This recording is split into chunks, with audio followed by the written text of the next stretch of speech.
こんばんは。音量だけちょっと。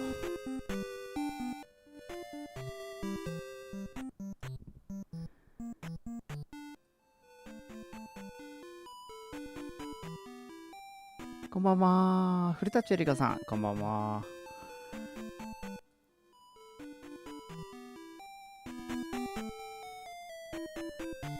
いしょ。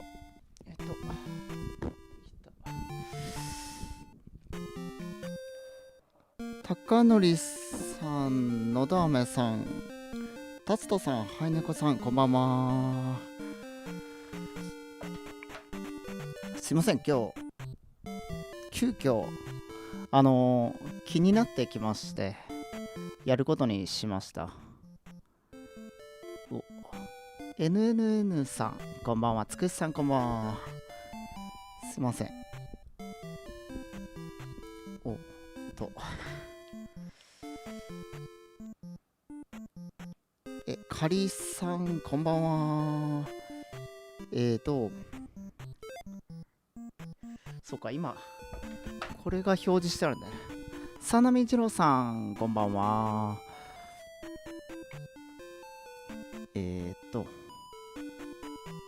とりあえず、何もなしで。バードブルーさん、こんばんは。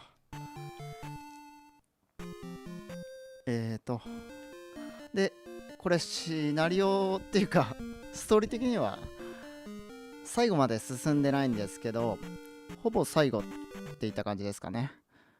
神殿5つか6つぐらいはクリアした状態です。で、リンクの冒険、シンカートミさん、こんばんは。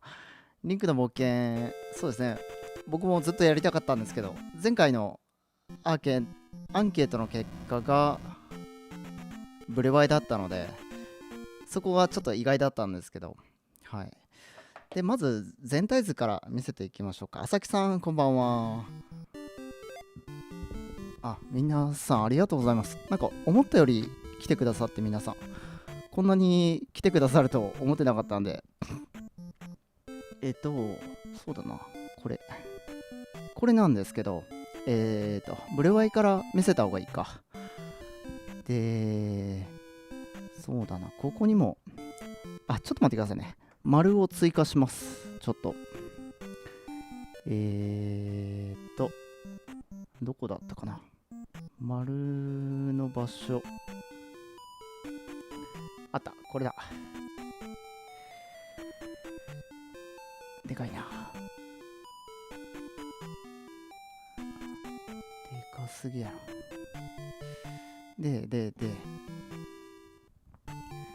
ここら辺、あっかりですよね。ちょっと、まだでかいかな。ちょっと丸がでかいかな。ここら辺、あっかりがありまして、で、みつみつさん、こんばんは。初見さんいらっしゃいませ。で、これ、上虎と左が、下から上虎初代、リンクの冒険なんですけど、これ見てもらうと分かるように、ここにも丸が欲しいな。ちょっと持ってきます。すいません。段取り、できてなかったですね。64来たら嬉しいですよね。64ちょっと難しいかな。僕も思ったんですけど、行った後でちょっと厳しいかなって思っちゃいました。なかなかの大盤振る舞いですもんね。で、この辺り、この赤線っていうか赤枠で囲まれてるここが初代の、マップらしいんですね。上虎のこの右上、北東がここらしいんですけど、で、その初代を含む結構大きいマップがこれがリンクの冒険らしいんですよね。それでこれが多分ね、このメイロ島っていう名前がついてるこの島が多分ローメイ島と同じものだと僕は勝手に思ってるんですけど、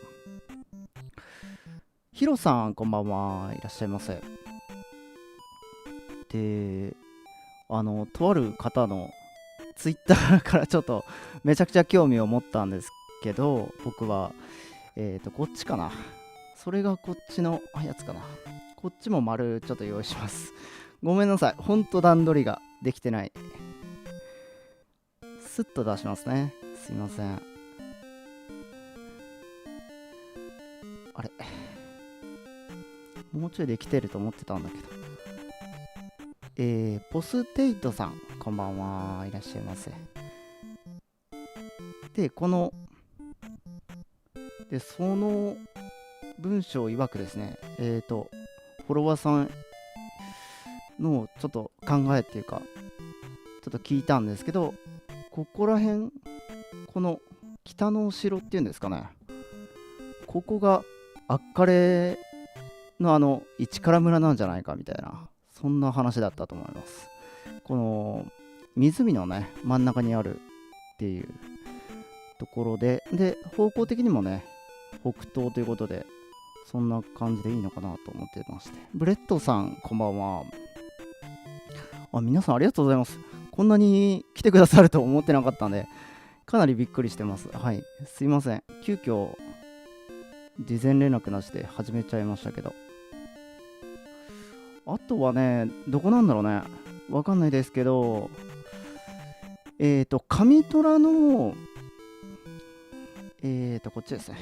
これがブレワイの地図で、上虎の地図が、時計回りだったか。時計回りか。うん。45度回した感じが、こうやって、ブレワイに当てはまるというのが噂されてましたよね。発売当初から。うん。で、この迷いの森が、上虎だと左上にあったけど、これが北の方に来てると。ブレワイだと。で、ゾーラが右の奥。もう一回見せようか。すいません。段取りがね。今言ってたのはここですね。ここは迷いの森が北に来てましたよね。で、このゾーラの里。水源が、ブレワイで言うとここら辺に来てたという感じでした。で、ハイリア湖はね、ちょっと移動して、ここら辺に来てると。で、砂漠がね、ちょっとわかんないですけど、そんなにブレワイと変わってないんじゃないかなっていう感じはしますね。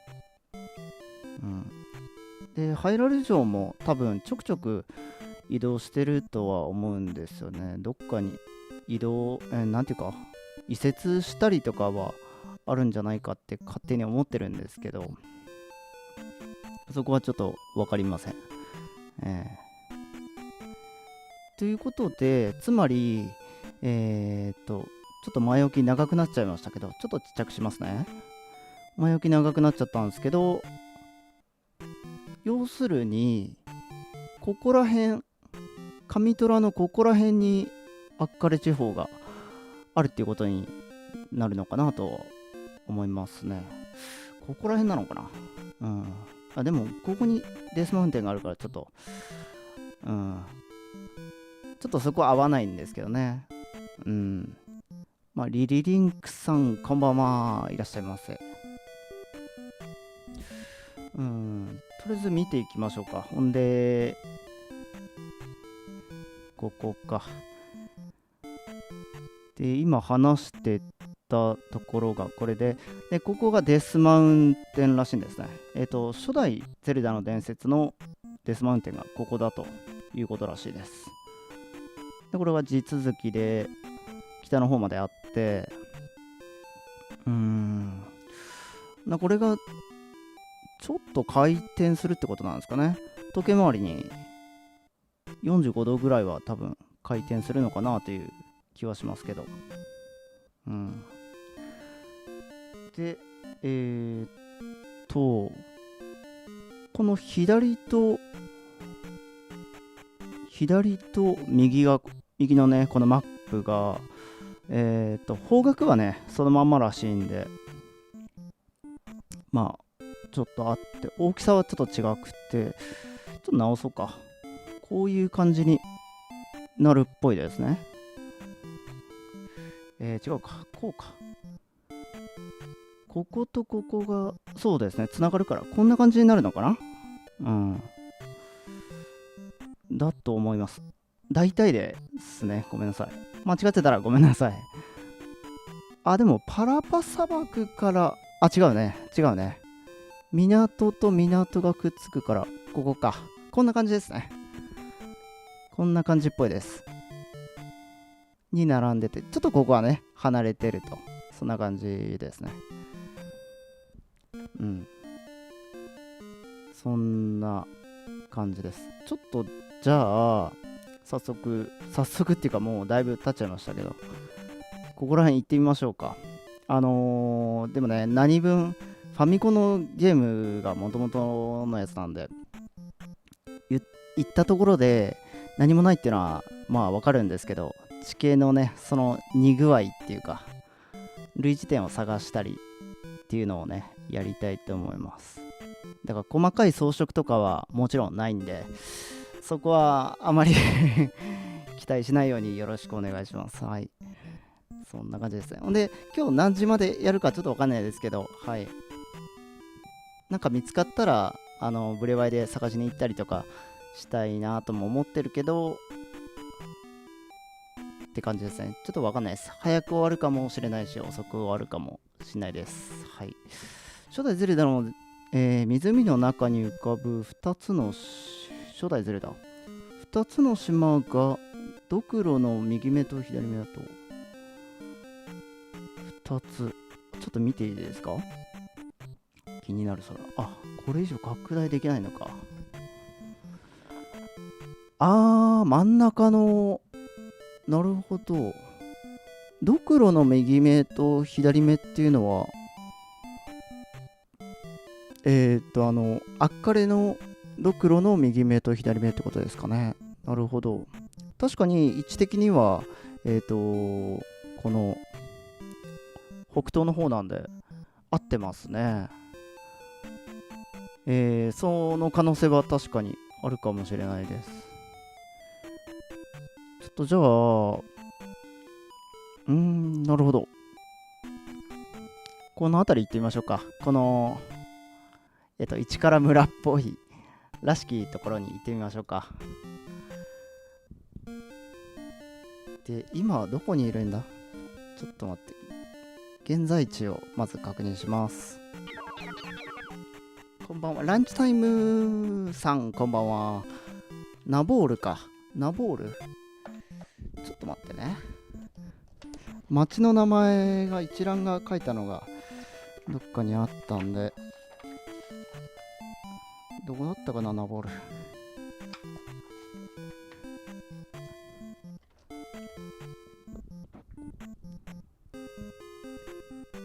曲いいですよね。初代のゲームオーバーのあの音楽、なんかどっかで使われないかなって思ってるんですよね、密かに。あれが結構好きで。クリシェっていうんですかね、一つ音を残しながら他が下がっていくみたいな。カスト、これ書いてありますね、そういえば。ここに。で、ナボールだから、ナボールどこだ？ナボールやべえ。ナボールどこだ？あ、ハイラル百科に載ってるか。載ってたわ。ナボール E だから、E？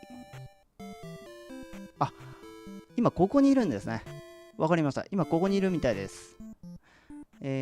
だから、こっから、こうやって海を渡って、こう上行って左行けばいいですね。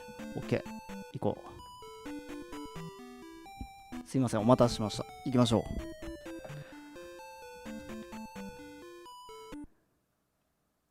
う。まず左の方か。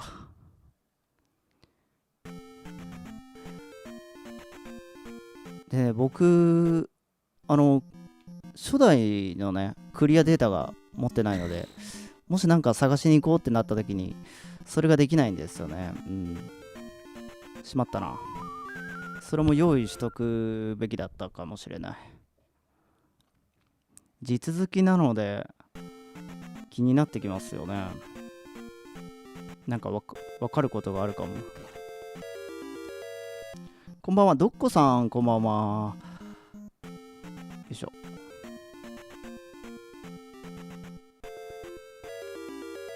上だったよね。上行って左だったな。このゲーム、今日久しぶりに最初からやってたんですよ。やってたら、なんか犬の、なんて言うんだろう。なんていうモンスターか僕わかんないんですけど、犬の生首が飛んでて、そいつがなんか、なんか、講談を吐き出してくるっていう敵なんですけど、それがめちゃくちゃ強くて、地獄でしたね。ちょっとそこを紹介したいんですけど、どこにいたかちょっと覚えてないですね。こっちじゃないのかな。道間違えたかな。港、ちょっと待って。港、あれ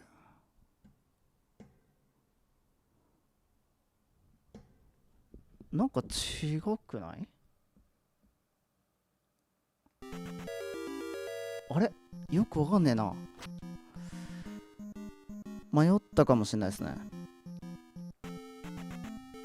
賢者カスト、そうですね。ずっと回収されないですよね。不思議な帽子でなんかありましたね。カストじゃないけど、ガストおじいさんが出てきましたね。風の民で。あれこれがここってことは、あれ場所勘違いしてたかな。迷ってますね。ちょっと待って。なんかおかしいな。あれここ、ちょっと待ってね。あれもうここ来てるじゃん。こっち側の大陸来てましたね。ここの神殿が、そのさっき言ってた、今向かってる市原村っぽいとこですね。この水に囲まれて、東から入ってくっていう。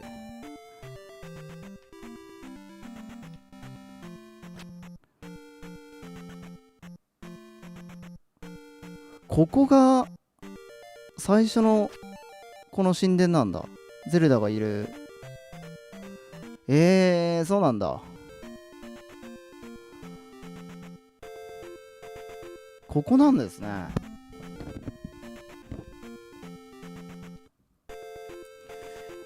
じゃあちょっと待って。次どっか行こうか。で、タンタリ砂漠、パラパ砂漠、もう一回出しますね。まさに一から。確かにそうですね。最初ってことになりますね。へえ。そういう意味もあったりするのかな、もしかして。ここは行きましたと。じゃあ迷路と行きますか。気になる。ミドロの沼、モルゲ。なんかこのミドロとかモルゲとかってブレワイに出てきましたっけ、名前。このタンタリ砂漠とかも聞いたことないんですよね、多分。なかったような気がする。デスマウンテンのさらに、奥っていうか、ブレワイだと東になるのかな。ちょっと。とりあえず、ローメイドを目指しましょうか。まず。こっちちで合ってるはず。ちょっと待って。また画面を戻さずに。よっしゃ。で、このゲーム、油断してるとすぐ死ぬので、ちょくちょく止めたりしますね。こっからいけるんだよね、こうやって。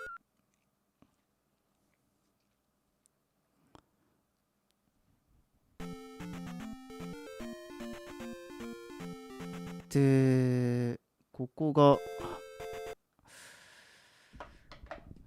一回ブレワイ見ていいですか？ブレワイの地図。今、市から村、今のが市から村だとすると、この辺りになるのかな？ちょっと合わないかもしれないけど、あれか。アッカレ古代研究所あたりになるのかな？近いかな。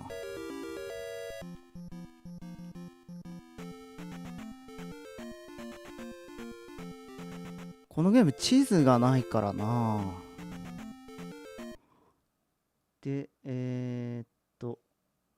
さらに右上の方か。ちょっとごめんなさい。また画面見せてなかったっていう。さらに右上、上行って右か。OK。ちょっと行きます。探り探りで。で、そのね、さっき言ってた犬のモンスターってのを見せてあげたいんですけどね。確か神殿にしか出てこなかった覚えがあるんで。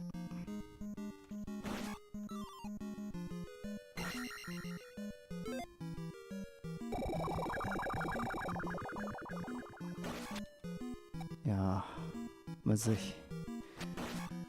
こいつがなんかゾーラ的なやつじゃなかったっけ？名前違ったかな。で、今ぴょんぴょん飛んでたやつが多分テクタイトですね。ラーかな？犬の頭。ラー、そんなやつがいるんです。そんな名前なんだ。ラー、赤い犬の生首みたいなやつですね。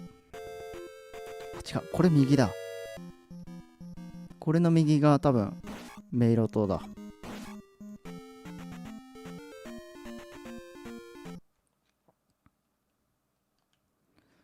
ラーって言うんだ。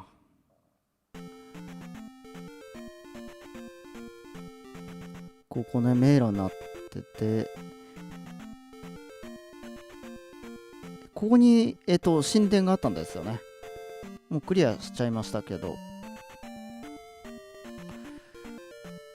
で、どっかに町があったんじゃなかったっけ？迷路と敵踏めますね。はい。途中で下敷きの技覚えるんですけど、あと上に攻撃することもできますね、意外と。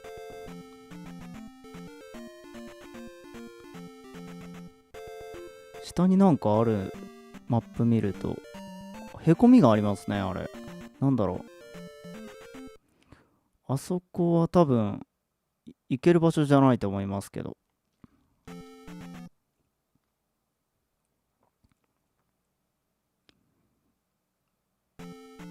んどうしようかな。一回ブレワイ行ってもいいですか？ブレワイちょっと見てみましょうか。一度ブレワイ行って、でマップ見ながらここあれなのかなみたいな、ちょっと照らし合わせてみましょうか。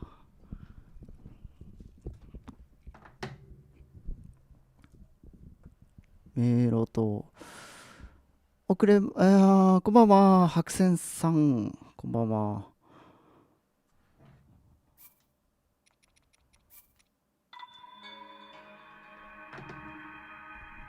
どうかな。一旦消しますね。北の城、タンタリ砂漠。そのタンタリ砂漠っていうところと、パラーパ砂漠、左上の、そこあたりちょっと行ってみましょうか。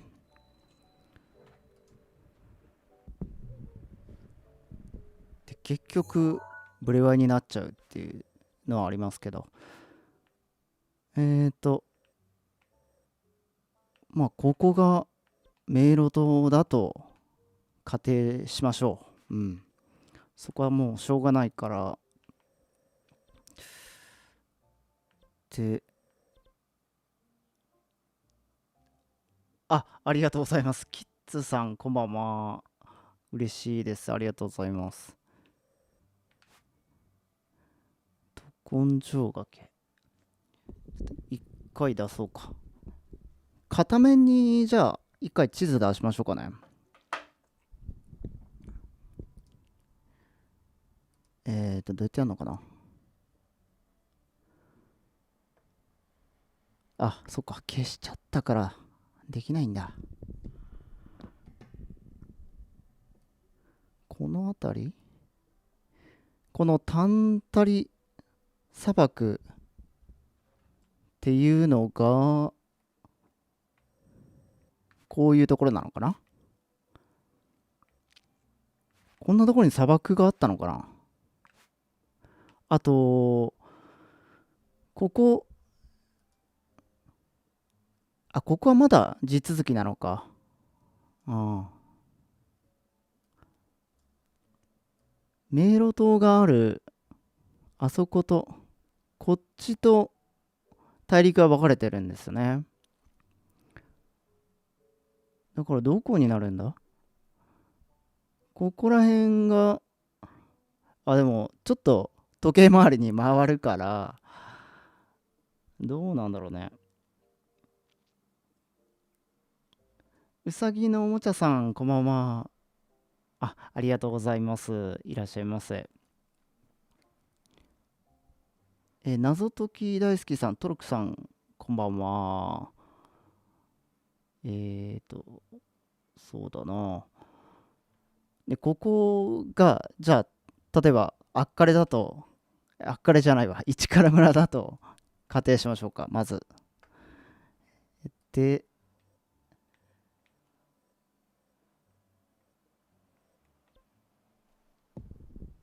デースマウンテン、ここでしょう。で、ちょっと時計回りに回して、って考えると、力村、ここら辺に、このドクロのやつが来るのかな。ドクロ岩来るのかな。でも砂漠って書いてあるよね。でこの砂漠らしきところがないんですよね。ブレワイには。完全に海だし、ここら辺なんか紅葉が広がってますもんね。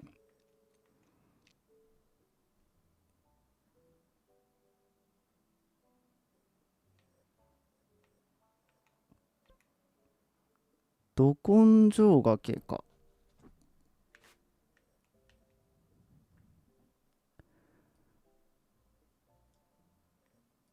待ってよ。でも、デスマウンテンがここですもんね。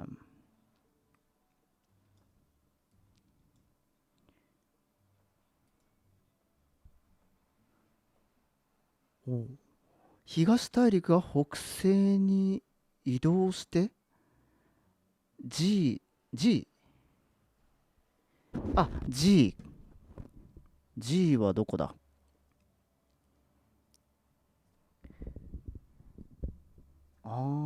G。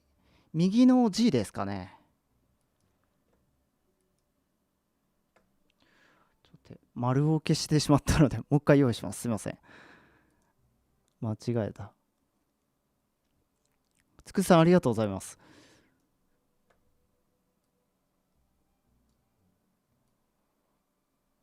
あ、動かせるようになった。東の大陸が、北西、これが北西に移動してみたいな。うん。ロメイ島って考えるとそうなりますもんね、絶対。うん。全体が同じように必ずしも動くわけじゃないと思うので、そうなんかもしれないですね。これがちょっとこう北西に回り込む感じですかね。なるほど。で、デスマウンテンから、リンクの冒険のマップでいう、このデスマウンテンから上の方が、ちょっとこっちに来るみたいな。で、ここら辺が、ちょっとこっちに来るみたいな、そんな感じなのかな。ぐにゃんってなる、そんな感じなのかな。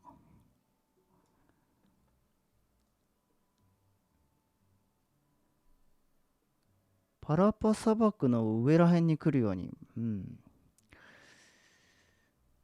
合体したと考えると、ブレワイの北アッカレの地形に似てくる。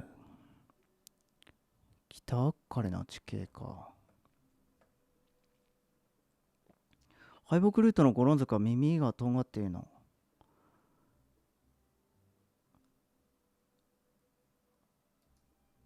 耳とんがってるんですか？敗北ルート、それ知らなかったですね。ゴロン族はそもそもどうやって、どうでしょうね。あいつらちょっと謎なんですよ。オスとメスがあるのかどうかも分かんなくて。でもあるっぽいんですよね。なんかリボンつけたやついなかったっけ？あと、ゲルド族の町、ゲルドの町入れるのも、あれはどういう風だったかな、もう忘れちゃったけど。東の大陸にマグマがあるのが気になる。東の大陸にマグマ、ほんとですね。死の谷。これがあれか。デスバレーってやつか。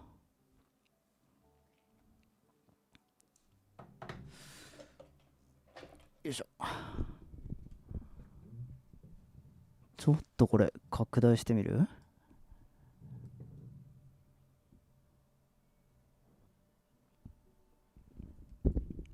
うーん。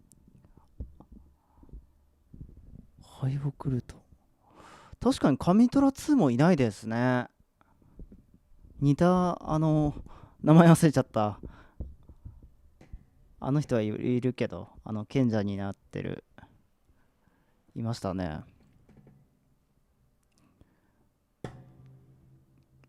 東、ちょっと待って。ブレワイのマップ見たい。形がね。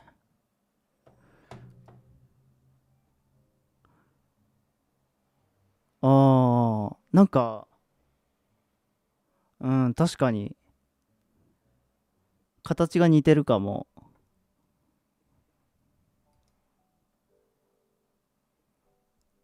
で、ローメイトをくっつけたまんまか。ちょっと大きさがあれだもんな。ちょっと待ってね。こんな感じで、こんな感じになると。こうだとすると、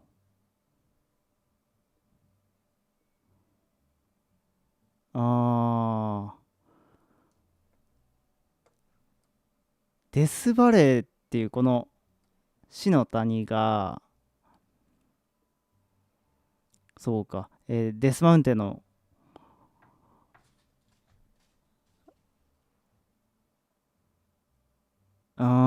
デスマウンテンで、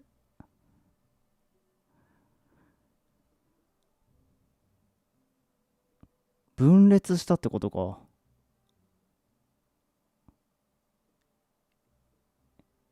これ難しいですね。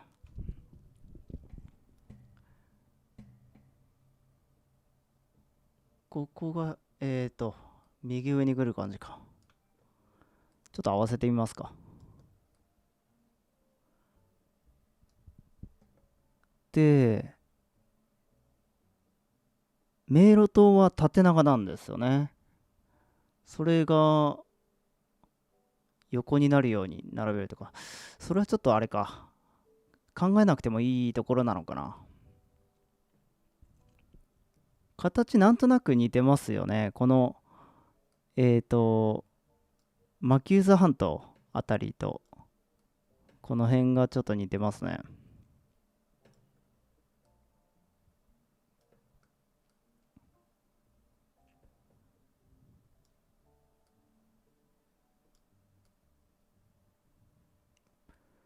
この、ここら辺似てるな。この、ローメイ島からここら辺の、2つ、山ができてる感じ。形がちょっと似てますね、ブレワイと。そう仮定してちょっと歩いてみると、で、これもちょっとちっちゃくしようか。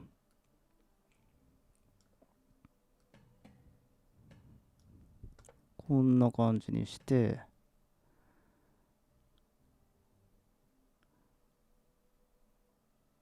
どのあたりなんだろうね。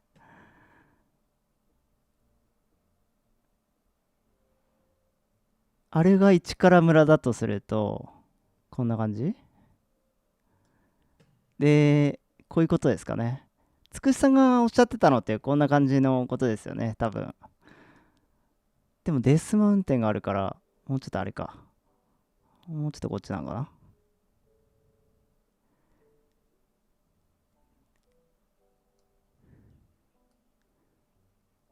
まあ、そうかもしれないですね。こんな感じなのかな。こんな感じかな。デスマウンテンが、そうですね。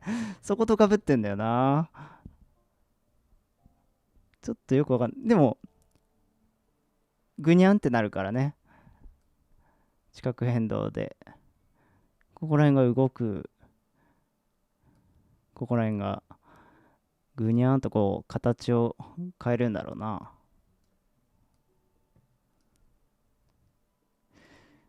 彼の知見に似てくるし、ローンメイトの位置も合ってくる気がしますと。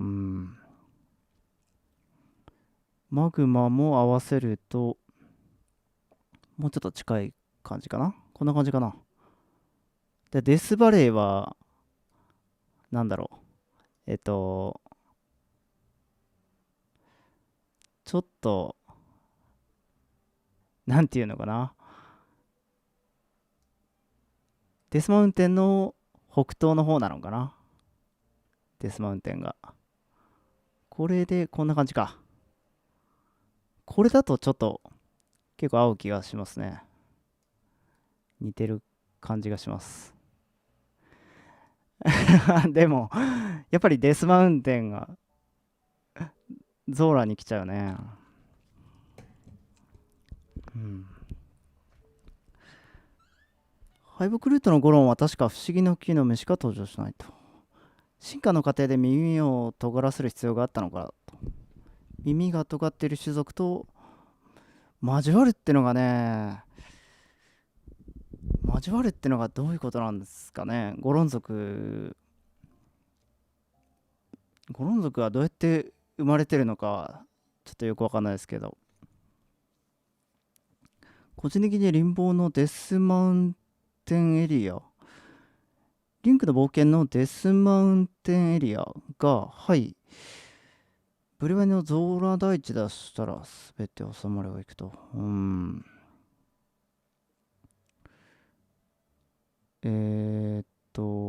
崩れたデスマウンテン。あ、そうか。この辺りが、この辺りもデスマウンテンって呼べるのかもしれないですね。この山が崩れてこう、まあでもここがちょっとこう断裂したのかな。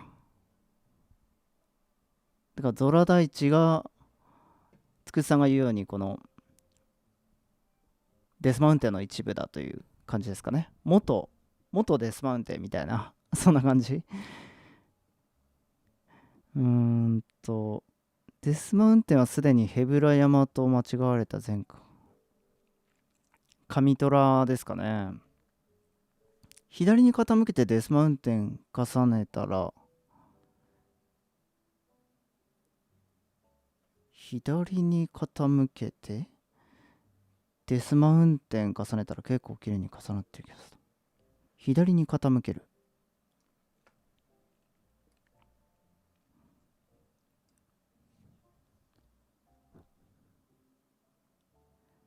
ブルー2から数億年後の現代っぽい未来に入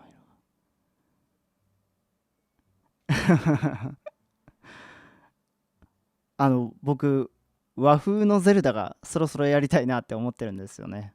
それで思い出したんですけど、なんか神社みたいなやつがダンジョンになってて、神殿があってみたいな。そういうのがやりたいんですよね。で、スタルフォースが甲冑着ててみたいな。で、甲冑着てるタートナックが出てきたりとか、そういう妄想をしたことありますね。リンクの冒険のデスマウンテンの地図を左に90度回転させればヘブラ地方に一致する。リンクの冒険のデスマウンテンの地図、こっちの地図か。左に90度回転させる。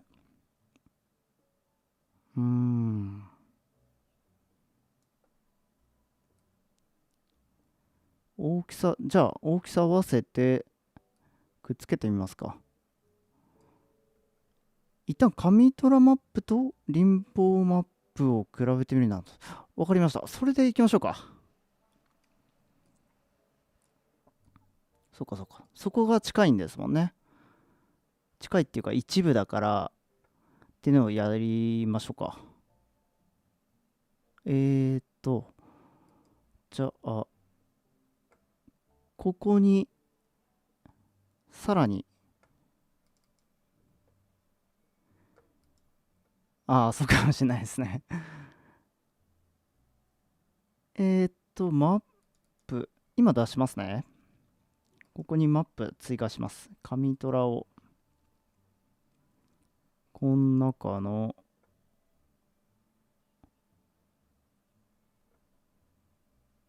これじゃねえか。紙トラマップ、これですね。ドン。OK。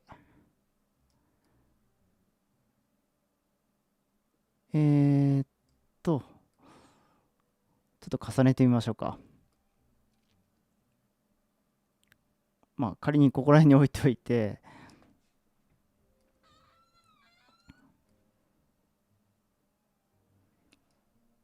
これが、こうか。違う。こうか。あれどうやってやるんだろう。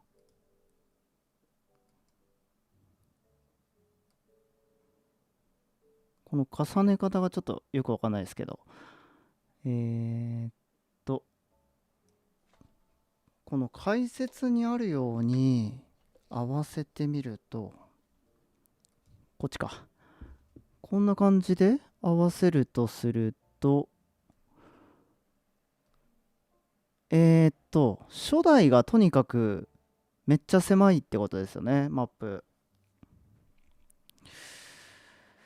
墓地、上虎の墓地と、ゾーラの水源、デスマウンテンか。あの辺りをカバーしていると。それがデスマウンテンの右下ってことは結構、こんなもんじゃないですね、じゃあ。リンクの冒険は、じゃあ、かなりでかいことになりますか。そういうことだな。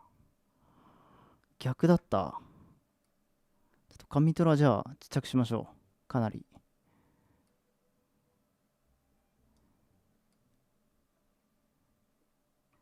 ちょっと背景がね、ちょっと邪魔ですよね。どうしよう。暗いとこあるかな。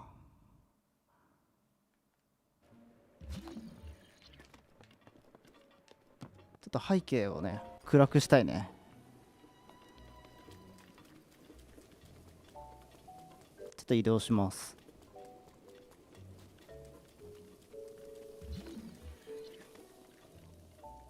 どこがいいかな。まあ、ここでいいや。とりあえず。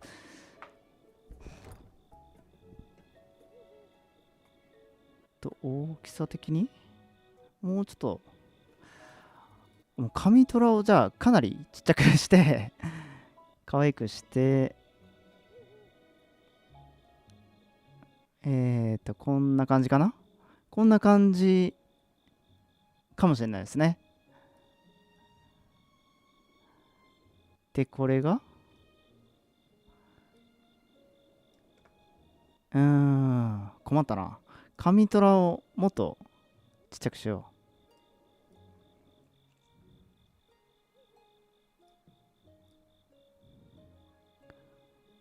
う。リンボー相当広いみたいですね。相当カバーしてますよ、これ。こんな感じになるかな。ちょっと回転とかはできないんであれですけど、こういう感じ。あ、でも、火山が、そうですよね、おかしいですよね。どうしよう。で、この港と港が横は一直線でつながってるんで、そこが、ちょっとこんがらがってきたな。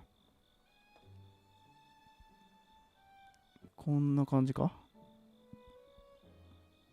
こんな感じ。難しいね、これね。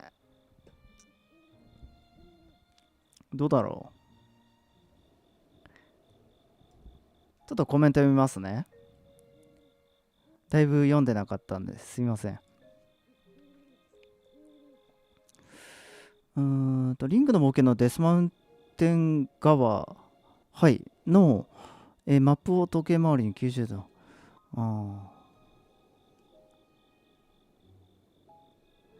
回転がね、できないんですよね、これ。炎の竜がボスキャラの神殿があったなと思って。バルバジアが出てくるところですね。富士山はもともと島だった伊豆半島が大陸移動で日本列島にぶつかって。そうなんですか。へえ。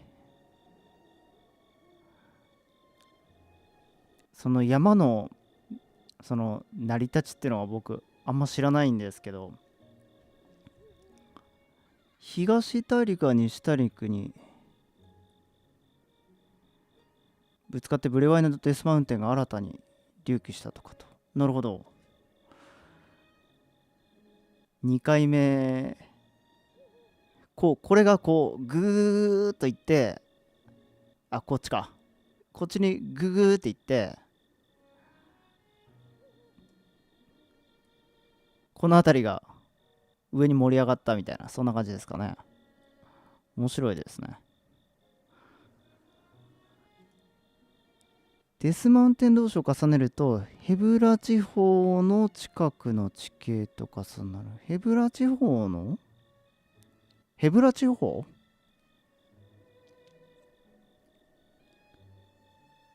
あ、ブレバイのデスマウンテンとってことかな。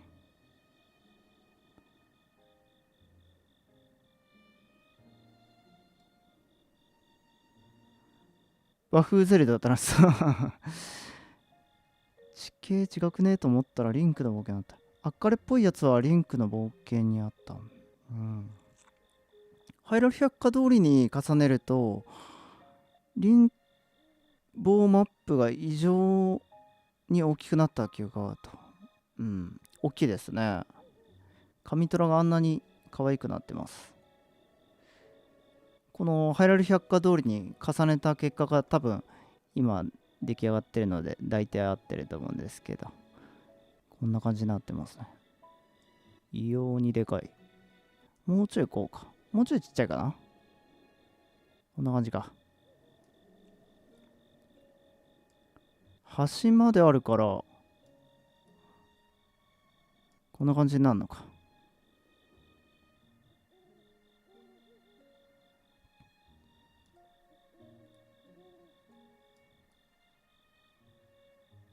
こんな感じ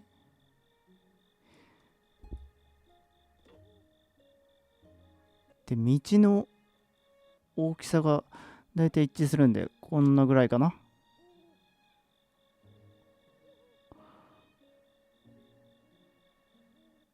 で火山があるから、ここら辺がよくわからんな。難しいな。行ってこの辺りかな。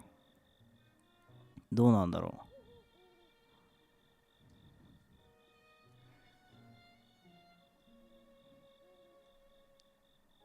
う。もしかしてブレワイの世界ってセット上まだ外にいろいろあるというか、そうですね、はい、あるみたいですね。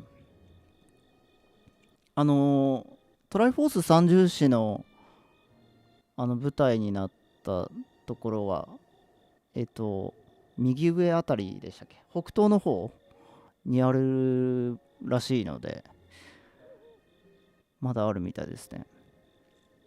ただ、ラブレンヌとか、そこら辺がちょっとよく分かってないです。もう、ブレワイだと、ハイラルの中に組み込まれちゃってるので、たまたま名前が似てるっていう可能性はなくはないんですけど、でも無限の砂時計も汽笛のやつも入ってきてるんで、それをそうじゃないと思うんですよね、多分。こんばんは。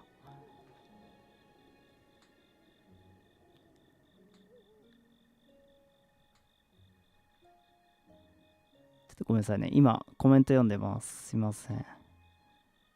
反時計回りじゃね。リンクの冒険から1万年前までの間にすごい時間あった。そうですね。ブレワイの1万年前ってことですよね。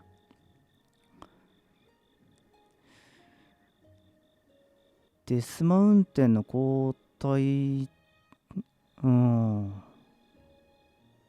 次のデスマウンテンみたいな。第2のデスマウンテン。全然ありえそうですよね。そのさっきの話聞いたら。古代のデスマウンテンは、旧火山的なものになり、ブレワイの別の山になりと。なるほど。その新しい別のその噴火、噴火口からこう出てきたみたいな、そんな感じなんですかね。うん。地殻変動でできた新たな活火山がブレワイのデスマウンテンに置き換わったと。そういうのは全然ありえますよね。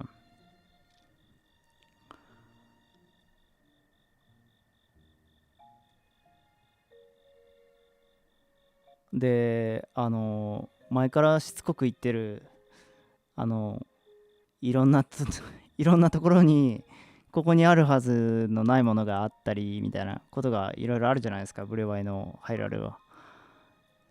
それも含めて考えると、そういう自由にこう、パズルのように動かせるなんか、すごいとんでも技術があったのかななんて思うんで、それによってもう全て片付いちゃうっていうのはありますね。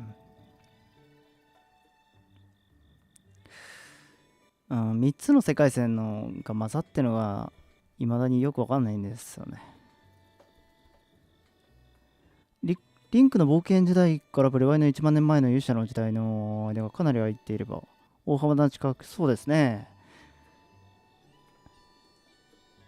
スカオのオルディン火山も大地の神殿がある山と、そうですよね。奥にありましたもんね、また。大地の神殿が、頂上あたりにあって、そこからまた別の、そこから随分登りましたよね。古の大祭殿まで。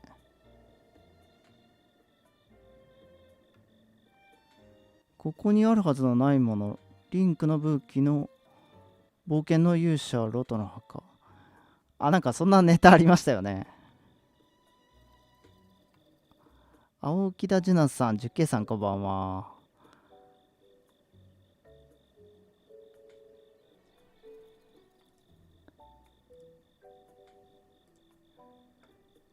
ってことは、あれさっき一緒に載せたやつどこだ？違う、あれ、マップ開いてたのか。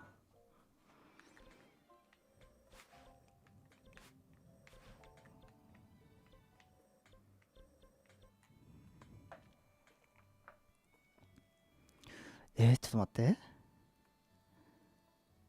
プレワイと合わせると、最初からあれですね。斜め45度ぐらいに回転したやつ用意すればよかったですね。そこがかなりネックだったな。ブレワイ内のテキストだと1万年前と現在はほぼ地形が変わっていない可能性が高いと。その間の地殻変動にあまり期待しない方がいいかもと。なるほど。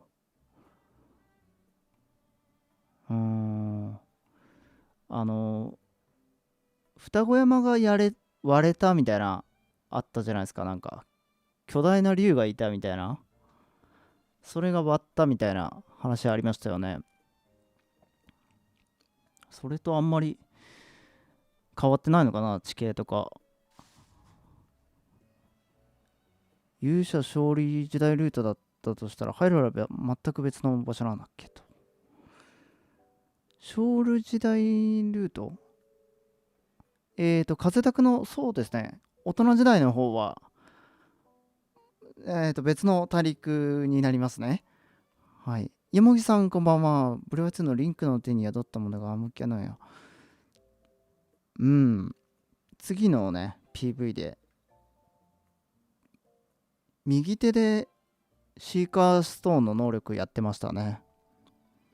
で、シーカーストーンなしで。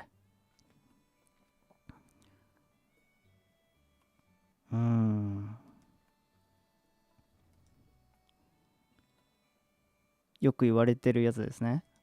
収束説。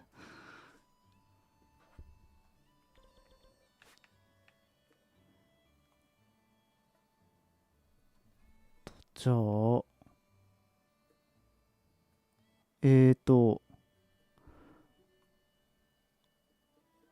から村あそこか。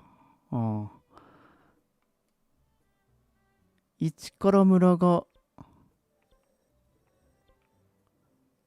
あれ ?1 から村が、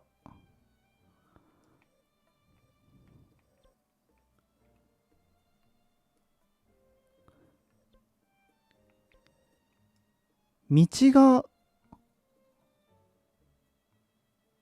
道が一致してたり、ちょっと道一致してるのかな？これってたまたまなのかな？このリンクのボケのここのこういう道、1から村へのこういう道と、ここのこういう道がちょっと一致してるように思うんですけどね。考えすぎですかね。こう行って、この1から村に行くところで二股に分かれてて、またこっちにこうやって行くみたいな。ここが。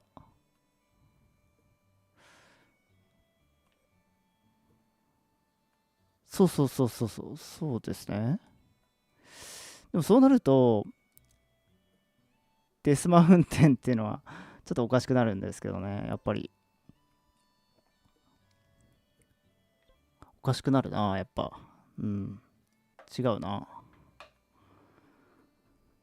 なお、風タクルートで、ガノは海の下なので再登場はしない模様。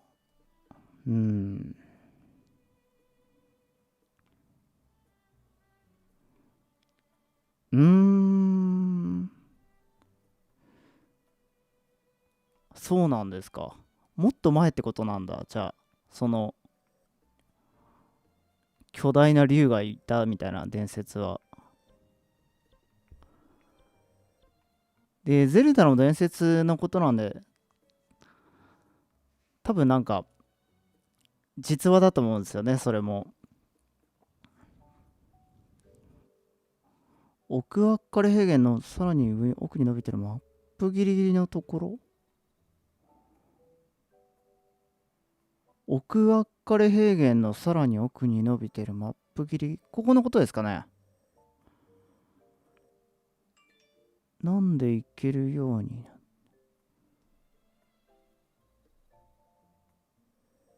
ここのことですかね。この山の、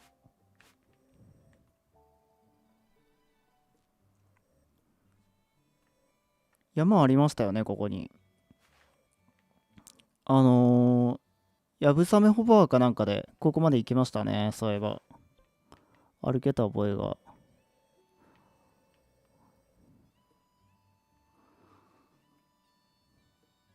ありがとうございます。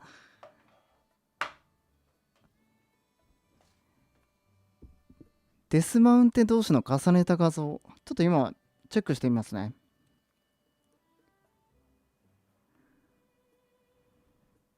ありがとうございます。あ、これは、わかりやすい。これ、ちょっとここに出したりしても大丈夫ですかね。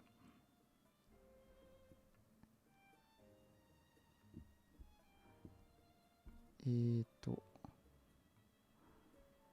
やってやるんだろう。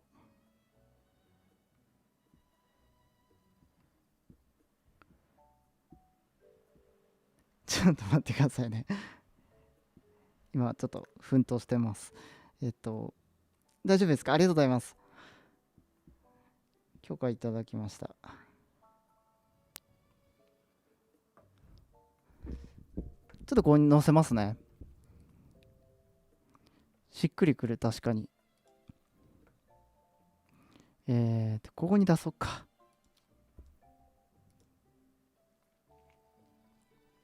いや、違う。ここじゃない。こっちに出そう。新しく。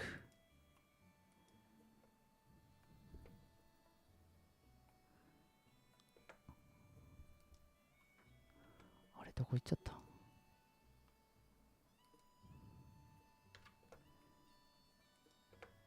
あ、やばい。どこ行ったんだろう。あ、これか。あ、いえいえ、それは全然構わないです、僕は。ありがとうございます。デスクトップだな。違う、ダウンロードか。こんばんは。車検さんいらっしゃいませ。これですね。下側にこう、ググッと来てるんだ。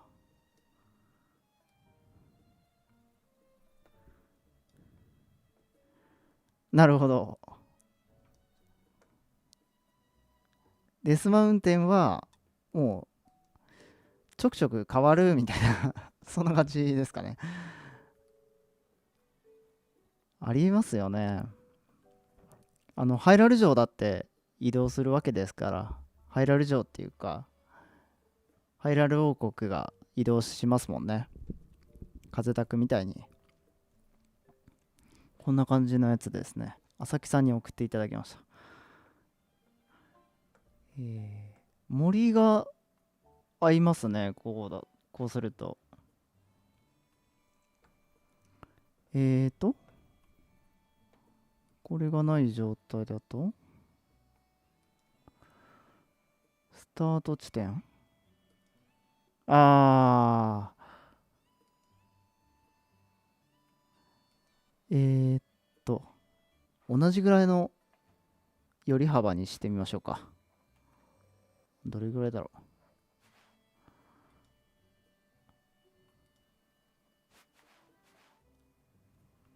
う。難しいな、なんか。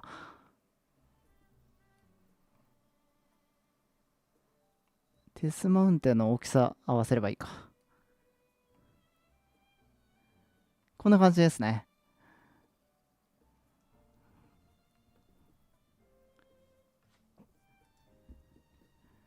こんな感じになります。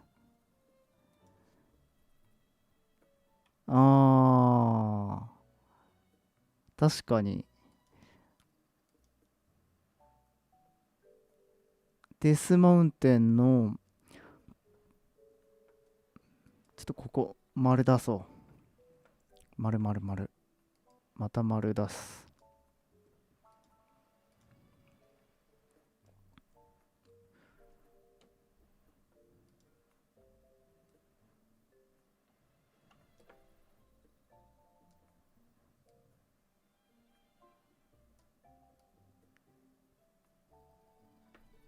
この辺りが、あのあれですね。上虎のあれと合いそうですね。横向きな感じで、上虎の登山するところのいっぱい洞窟があるところですね。で、あれ、ふもとの方だったので、そこは合うかもしれないですね。で、これが東の大陸か。あ、違う。西の大陸だ。で、ここに、あ、ドイブラン。ドイブランか。面白いですね。砂漠、王の墓。え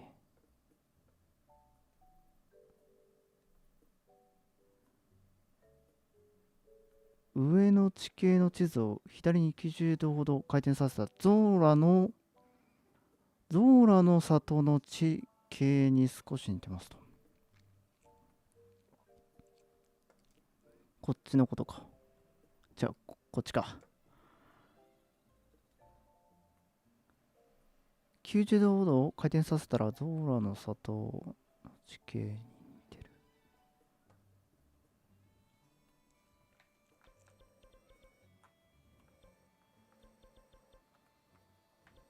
あ、ここか。この上の画像の東の大陸か。東の大陸の右の方の湖みたいなやつがこれっぽい感じありますよね、ちょっと。で、それとつながってるのがちょっとここら辺か。ここら辺にデスバレーがある感じね。うん。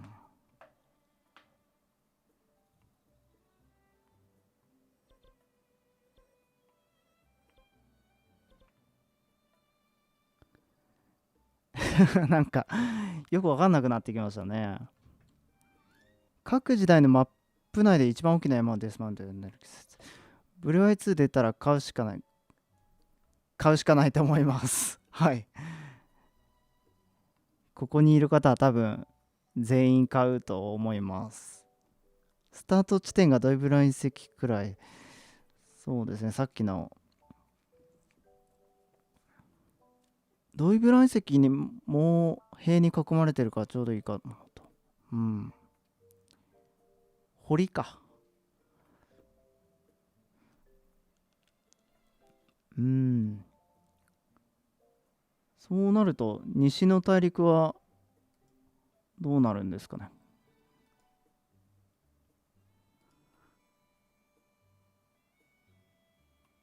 えーっと、水源が水源も、そうか。ここに水源があって、ここにあって、それを含んじゃってますもんね。リンクの冒険。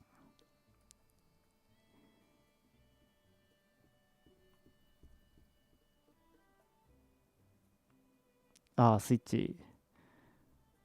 Wii U とかあれば、それでもできますけど。Wii U は結構手に入りやすいですよ。意外と。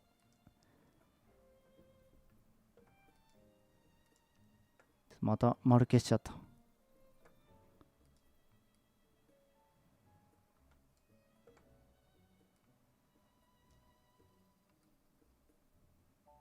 結構いるんだ。スイッチ持ってない方。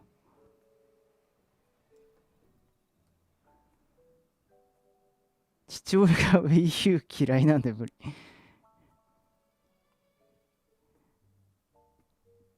ここに、水源入っちゃってて、で、これか。ってことは、紙虎の、どうなるんだ。紙虎を回転させるっていうのは、確か90度なんですね。時計回りに90度なんですね。なので、東の、リンクの冒険の大陸も同じように回転するのかなというは気がしますね。多少ぐにゃーとはなるでしょうけど。Wii U を作った社長だか部長だかは苦手らしいです。そんなことがあるんですか？ええ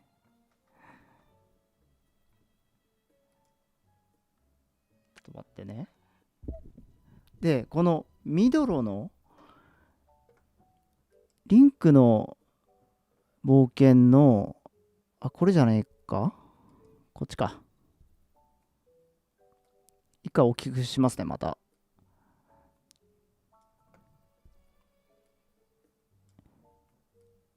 いしょ。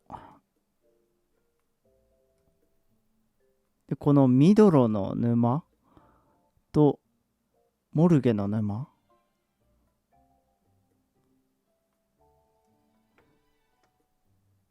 ぽいやつ探しに行きましょうか。砂漠が。ちょっと待って、もう一回。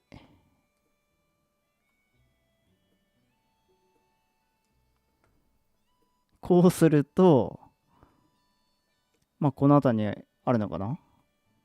このラネル湿原と関係あったりするかな。でも違うな。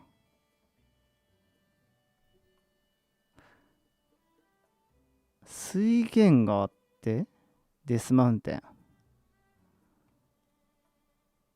水源があってデスマウンテン。こんがらがってきますね、なんか。ここら辺になるのかな。こっちじゃないかな。それが市原村あたりなんでしょうか。難しいな、これ。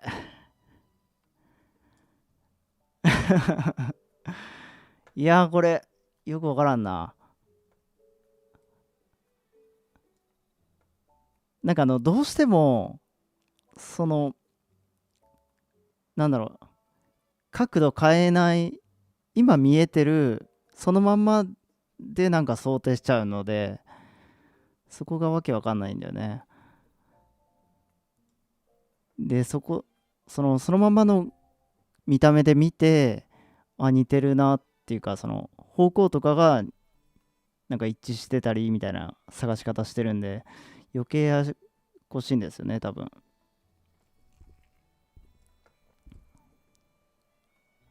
最初から回転させたやつを用意しなければいけなかったと。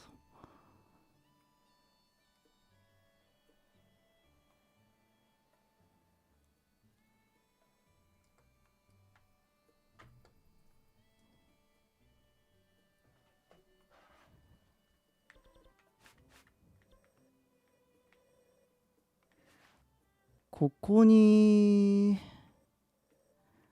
そうか。ここの水っていうのは、こっから来てるってことですよね。流れてたな。だから特に沼っていう感じではないのか。この水だこがね、気になるけど。北上です。はい。リンクの冒険もそうみたいですね。方角はそのままっぽいですね。これは温泉だからまた別だもんね。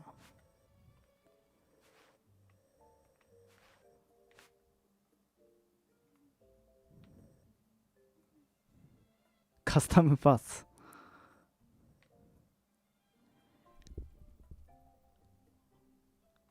アッカレトリデの場所。アッカレトリデの場所。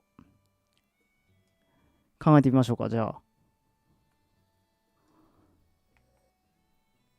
えー、っと、あるとしたら、そうか、この西の大陸、東の大陸で言ったら、西の大陸なのかなという気はしますね。こっちかなと。動かない。ちょっと一回、紙トラ消しましょうか。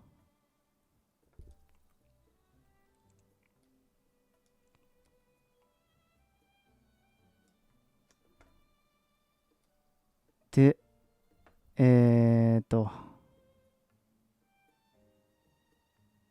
あっかりとりでか。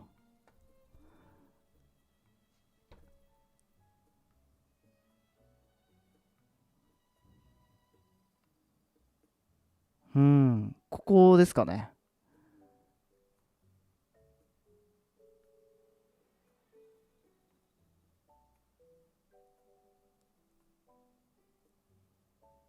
こっちに火山があるってことですもんね。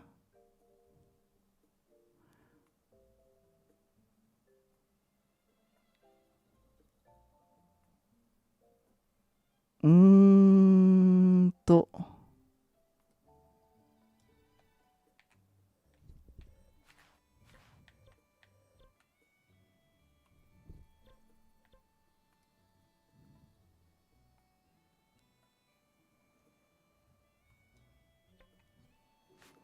このままで考えちゃダメなんだな。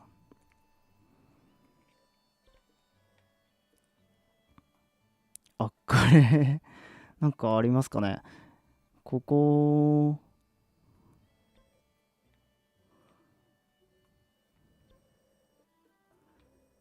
ここまではいかないんだろうな。道の間だからここなのかな。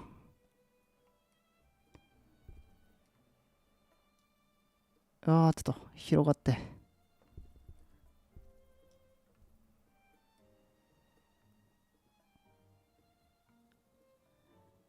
えーっと、でも水源はここ。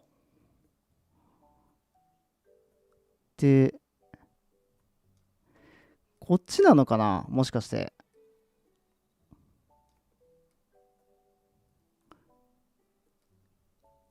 で、こっちも一緒に動くから、こうやってくっついて、このどっかにあるみたいな、そんな感じなのかな。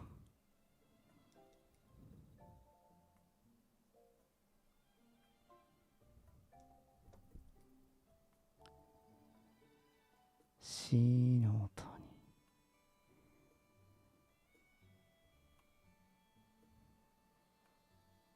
うーん、ちょっとわからない。晴れて晴れるやさん、こんばんは。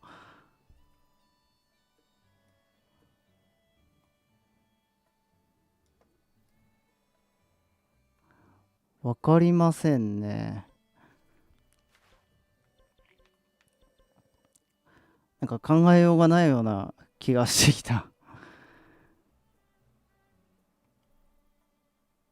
ブレバイついてシーカータワーと真珠がいないっていうのは、ああ、そうでしたね。PV 見る限り、祠もなかったですよね。真珠もなかったな。ルイチェさん、こんばんは。相変わらずものすごく高度な、いえ、違うんですよ。リンクの冒険と照らし合わせようかなってやってたんですけど、思ったより難しくて、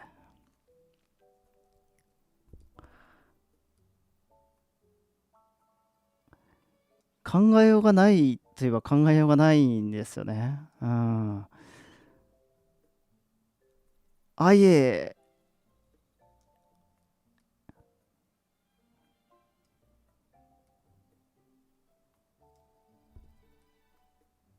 なんか特徴的なやつがね、この一から村っぽい、ここぐらいしかないんだよね。うん。あとは、なんか道がたまたま一緒みたいな感じ。うん。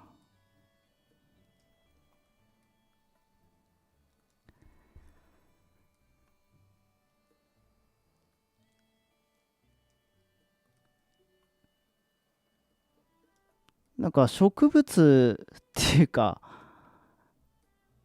草原の一致してるところとかあるのかな。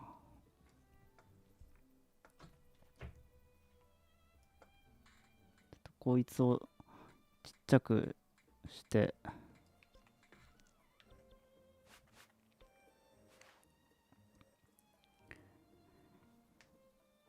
迷路と南漏明遺跡説また随分と離れたところに、考えはいくらかあって確証がない感じです。そうですね。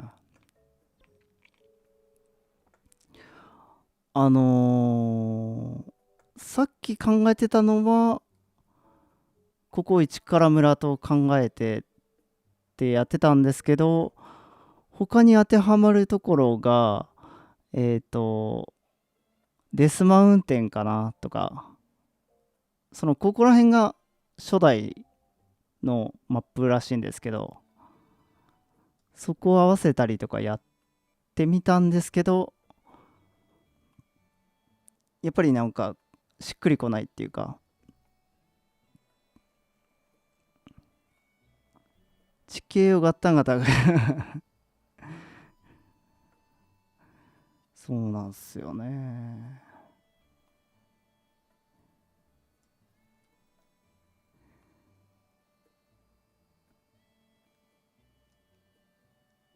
これ以上どうですかね。うーんと、王の墓、さっき気になったのは、この王の墓なんですけど、で、この離れ小島があって、それがこのチンクル島とかだったりしますかね。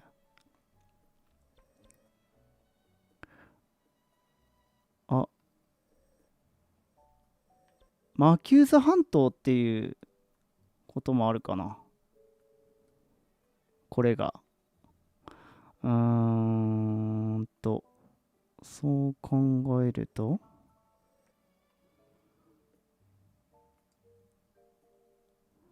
タンタリ砂漠はヘブラの祠と一致します。タンタリ砂漠、ヘブラの祠、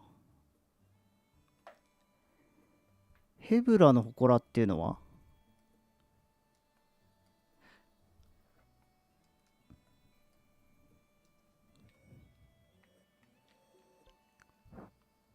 ヘブラの祠、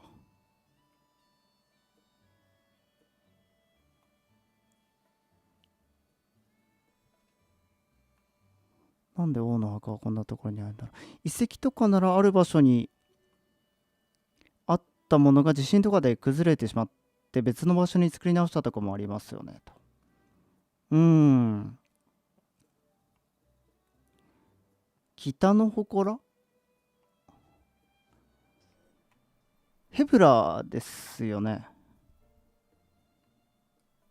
ブレワイのヘブラってことですよね。ここってことですか？あ、こういうことですかね。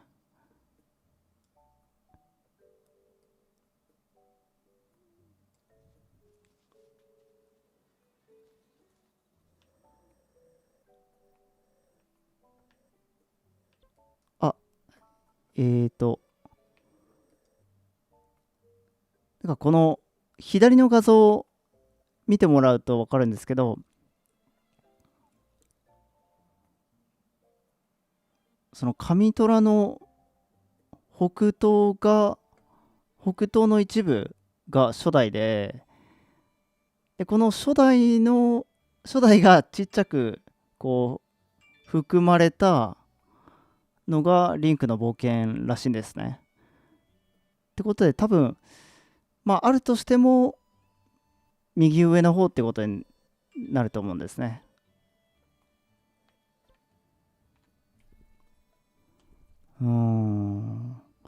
王の墓だったら終焉の谷にありそう。あそこもとは王家の墓設定。あ、そんなんありましたっけ？ええ、マスターワークスかなんかに載ってるってことですかね。誰の墓なんでしょうね。まあ、歴代入られるような、そうでしょうね。多分ハイラルの王ですよね。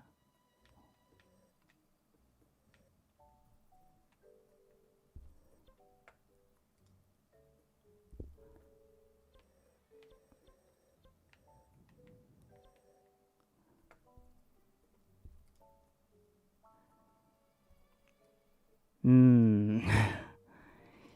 いや、難しすぎたな、ちょっと。なんか、仮説立てれますかね。それらしい。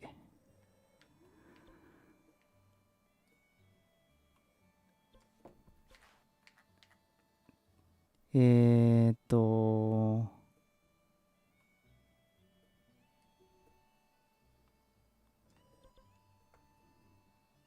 うーん。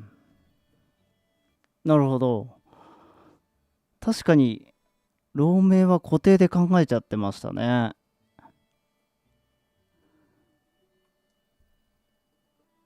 ここの地形は、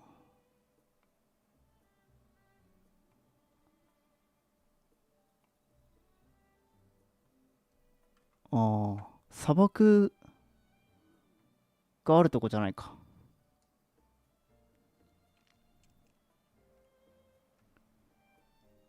終焉の谷は開発段階で大きな谷って呼ばれてた。あ、はい。終焉の谷終焉の谷が何ですか？え、あの忘れ去られた神殿とかじゃなくてですかね。それは知らなかったですね。そこから派生して忘れ去られた神殿が王家の墓だったっていうか。えー、公式情報ではないと。なるほど。ありがとうございます。この王家の墓。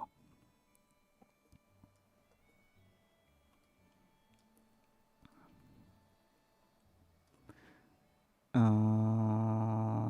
んと、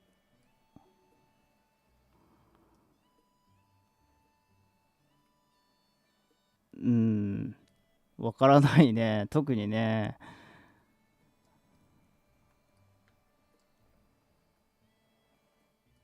あ、またちっちゃくなっちゃった。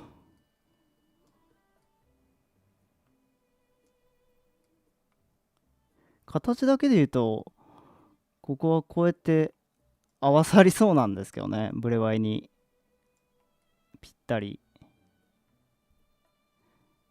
でも多分そういうことじゃないんだろうな。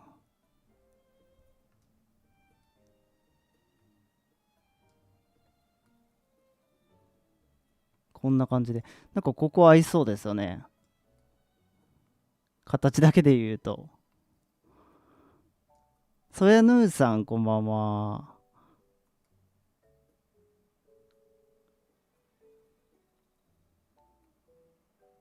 F は第5の、あ、違う。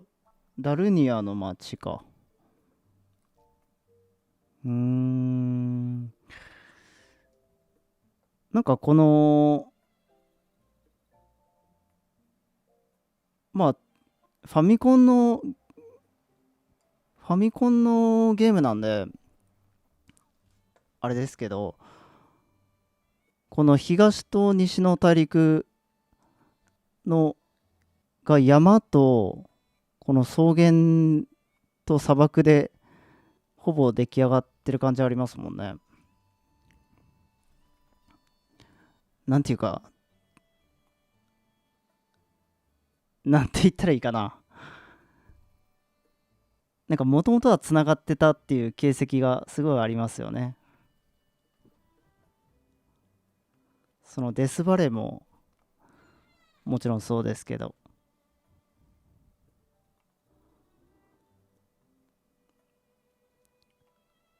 こんな感じでくっついてたのかな。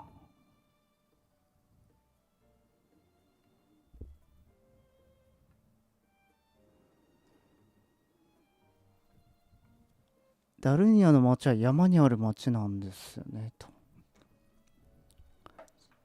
そもそもハイラル一帯が大陸から、帰りって読むんですかね。されてるのはなぜなんですかと。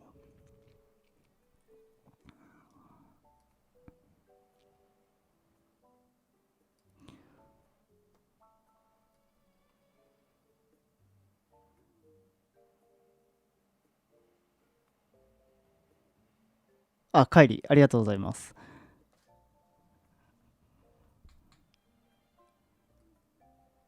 えーと、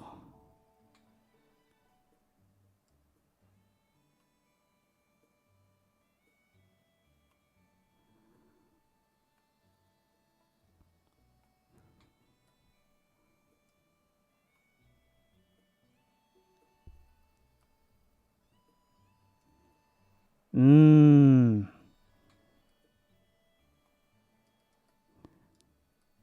ちょっと難しいかな。いろいろ考えてみたけど、よもぎの民さんこんばんは。ハイラルの周りって全周海なんでしたっけど。なんかこれ見る感じだと、山っていうか谷になってますね。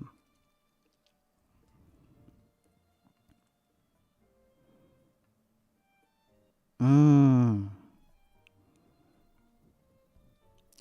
なんかそういう説明ありましたよね。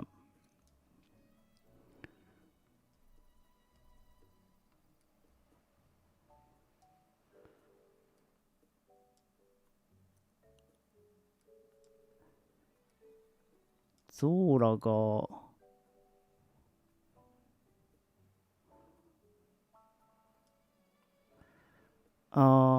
そうだな。今度また斜めに、傾けたやつ用意しますね。すいません。ちょっとこのままだと拉致が開かないので、考えるのも難しいですよね。ちょっと準備不足だったかもしれない。トライフォースも地形や環境に影響を及ぼすしと。えーっと、リンクの冒険リメイク、僕は待ってますね。密かに。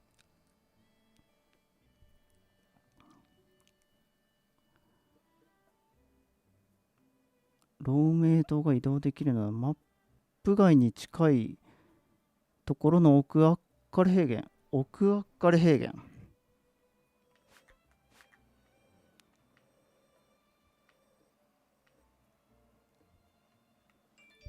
奥別平原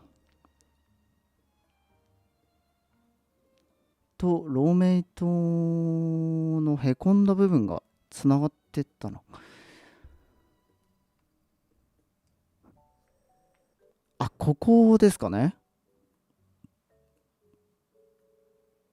うん。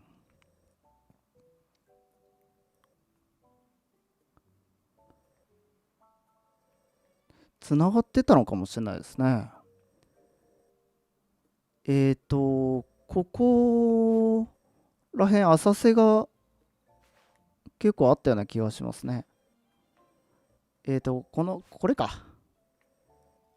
ローメイ島の周りが普通に歩けた感じがありましたもんね。そこが見えないだけで大陸とは一応陸続きってことですかねと。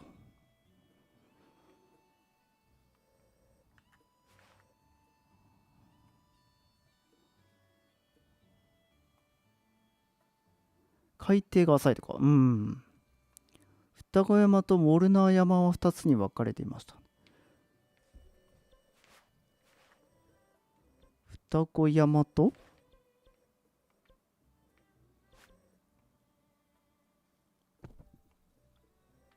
ウォルナー山ウォルナー山ってどれだろう。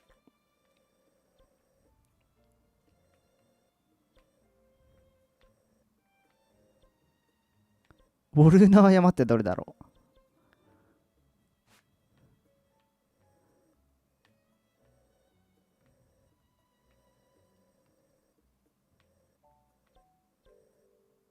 ウォルナー山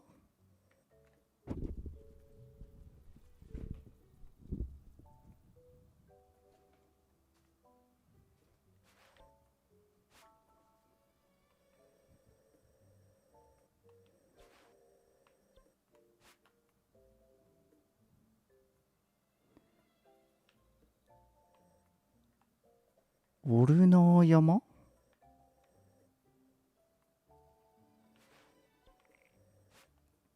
ウォルナー山がごめんなさい、どこかがわからなかったです。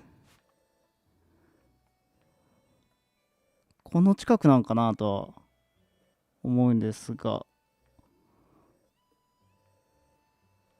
名前は聞いたことあるんだよな。ウォルナー山ってなんだっけ。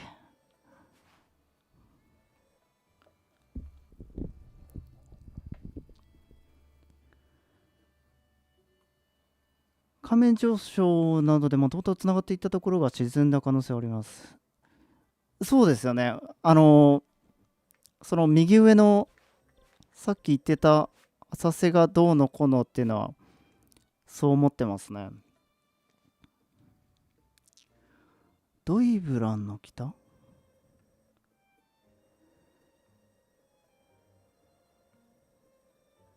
今日配信見ながら行政ができないので配信後にいろいろパス。あ、すいません、ありがとうございます。はい。そもそも分かれていない頃の双子山の元も山ってどこにある。ローメイ島の周りは多少歩き回れて、そうですね。泳ぎに変わるとかの変わり目とかは結構急斜面みたい。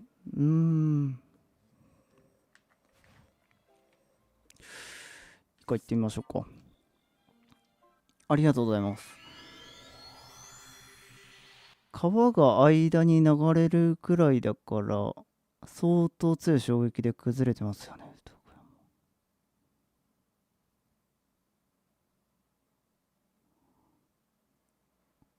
ああ、下にもってことですもんね。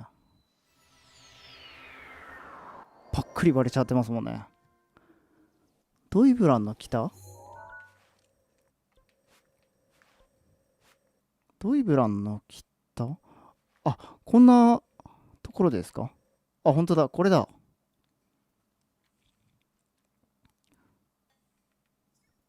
双子山とウォルナ、あ、それぞれってことか。なるほど。これ一緒ってことですもんね。本当だ。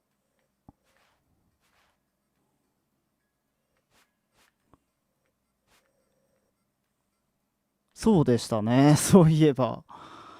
ありましたね。ドイブラのやや左上。ありがとうございました。ち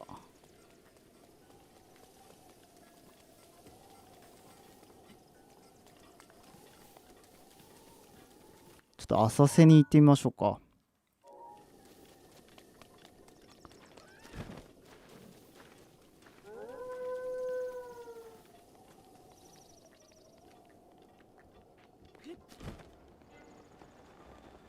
コウさん、こんばんは。いらっしゃいませ。ヘブラ地方のローメイの下らへん。ありがとうございました。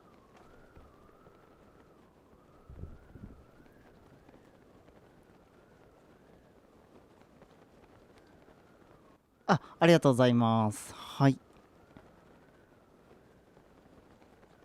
当アプリには他国の形跡がありましたけど、ブレイワイのハイラルの外には薬剤の影響を受けてない国とかあるんですかねと。薬剤の影響を受けてるのって、ハイラルだけな感じがしますよね。うん。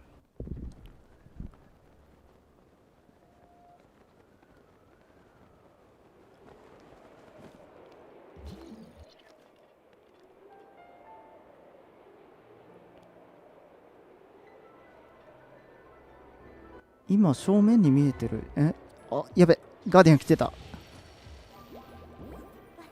ここは落ちても大丈夫なのか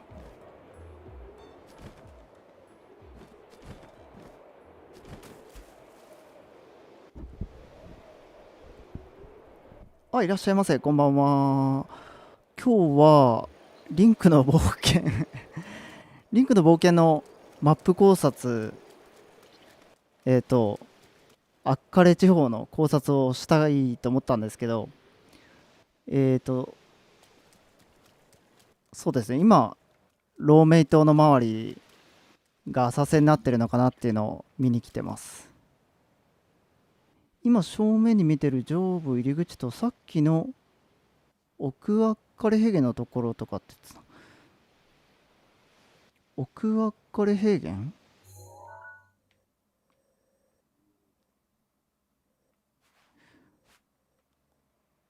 上部に、正面に見えてる上部入り口と。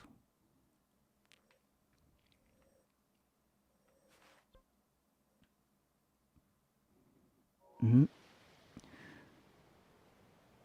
西入られるだけで考えると、双子山は御堂の町の西の、おありがとうございます。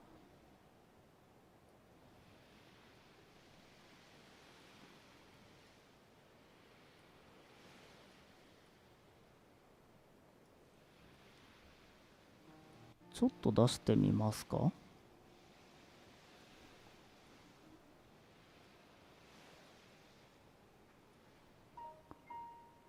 この小さくしてしまった丸が戻せなくて、ちょっと待ってくださいね。もう一回丸を出します。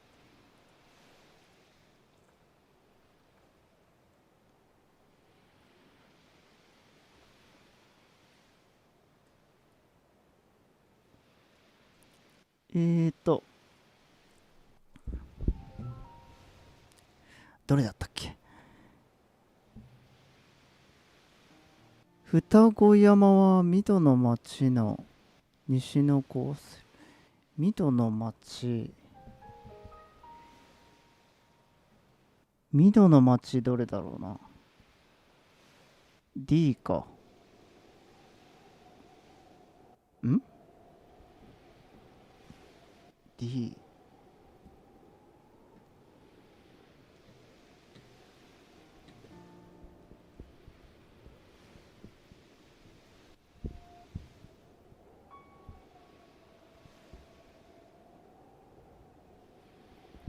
D。水戸の町が、場所がわからない。水戸の町。D だもんね。あそこだ。ありがとうございます。港町か。ってことは、この、西の大陸の方か。ここのやつですね。これか。これが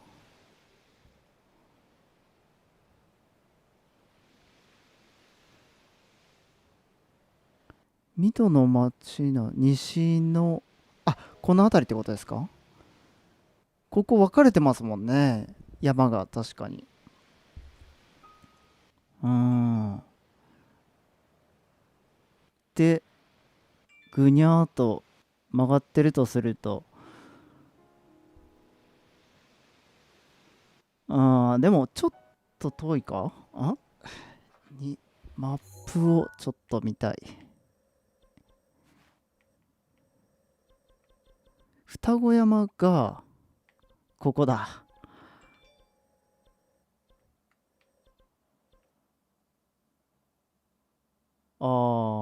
水源。そう、ちょっと遠いかもしれないですね。ありがとうございます。はい。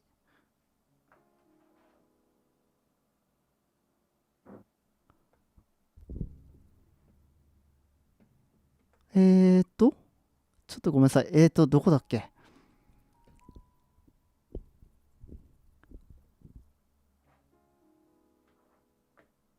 薬剤の影響を受けてるのはむしろ入るだけなので、くしくもそれで他国からの侵略が防げていたとか。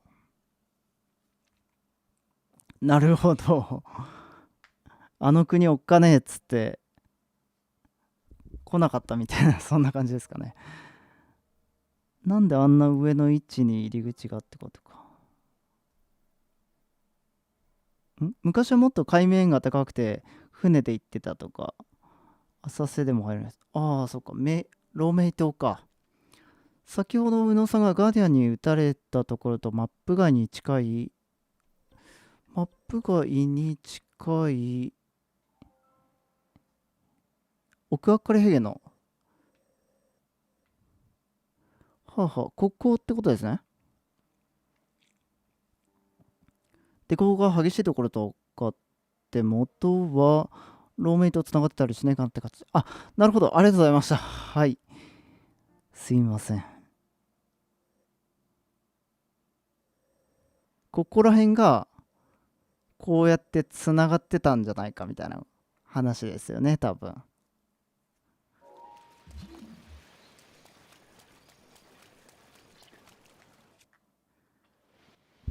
下覗けたりしないかな。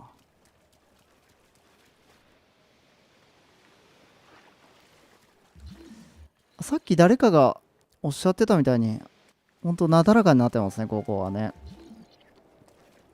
浅いところから深いところまでが。おあ、入り口に登るためのやつなんだ。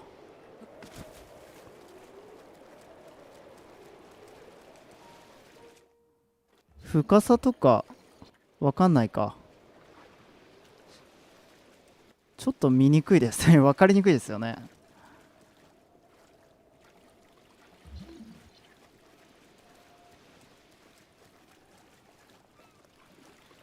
ちょっとその山の方まで行ってみますか。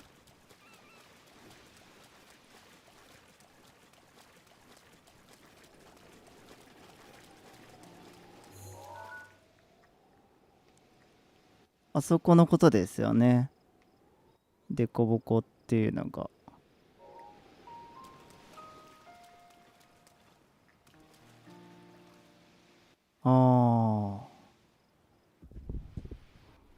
あ地形が削る。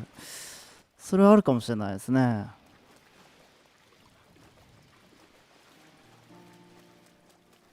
あのなんだろうあれ。なんかの動画で見たんですけど、海底の遺跡で、海の中にある遺跡で、あれ日本だったかな？沖縄だった気がしますけど、その遺跡が発見されて、あのなんか階段みたいに切れてたんですね。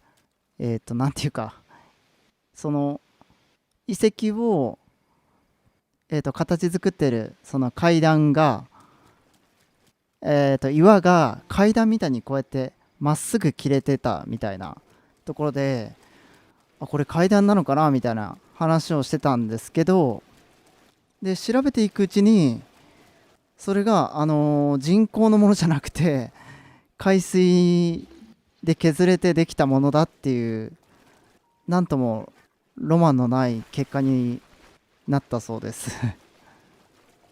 なんかそんな話がありましたね。与那国島、それかもしれないですね。はい、ありましたよね。なんかその話がなんともリアルだなと思って面白かった記憶がありますけど。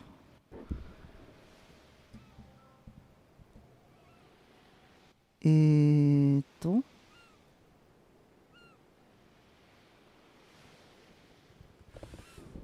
結局ここはなだらかなのでどうなんでしょうね。でこの迷路灯のために盛り上がってるっていう解釈もできなくないのかな。あー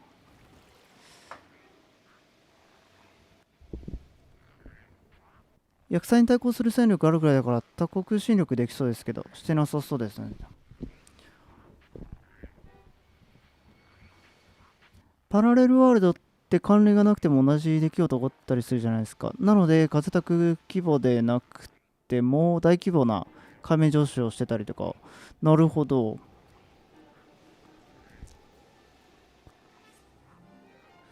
水力って強いですし地形が削られても。ローメイトが、迷路灯だとするとリンクの冒険自体にはもうゾナンは過去の存在だっていうことでしょうか。どうなんでしょうね。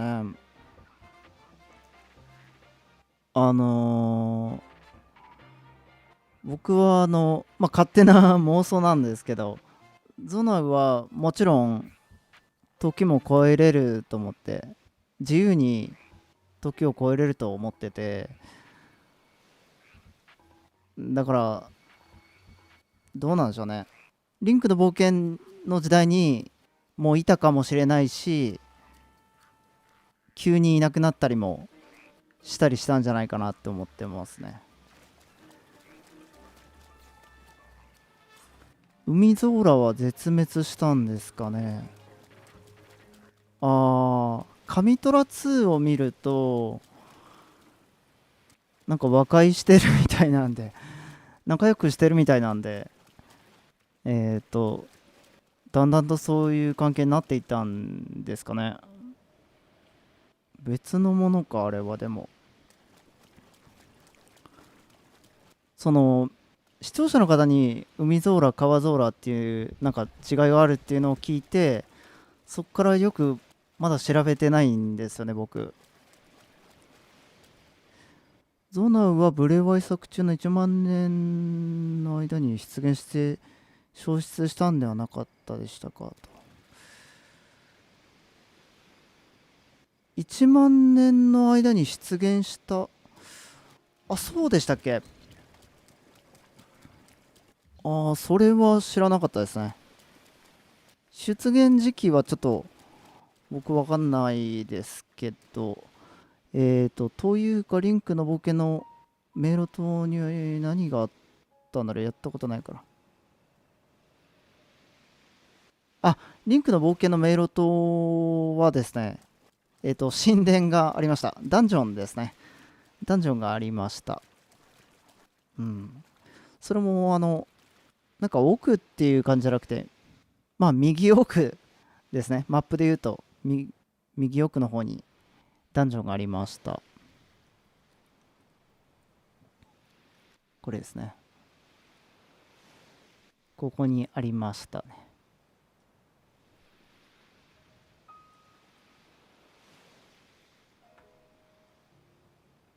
迷路灯を真似てローメイトを作ったとか。迷路灯を真似てローメイト、そういう説も全然ありそうですね。確かに。忘れ去られた神殿が後から作ったってことでしたもんね。確かに同じものだっていう、同じものであってほしいっていうのはありますけど。うん。慎吾さんこんばんは。海ゾーラと川ゾーラは不思議の木の実の世界だけのことだったのか、実際にハイラルにいたのか定かじゃないんです。あ、そうなんですね。じゃあ例えばハイラル、ハイラル百科に載ってるかどうかっていうのは分かんないわけですね。迷路島の神殿は何が祀られていたんですか？迷路島は何がアイテムあったかな、ちょっと忘れましたけどさっきまでやってたんだけどね。なんかアイテムが置いてありましたね、一番奥に。確か海渡れるやつかな、靴だったような気がする。わかる方いますかね？靴じゃなかったかな。後でマスターバックス見て、ああ、いえ、ありがとうございます。僕もちょっと見てみたいと思います。ゾナの出現時期、僕は考えてなかったですね。あ、そうなんですか。ありがとうございます。ゾナについてマスターバックスでは、数年前に忽然と姿を消したとしか書いてないと。ありがとうございます。なるほど。うーん。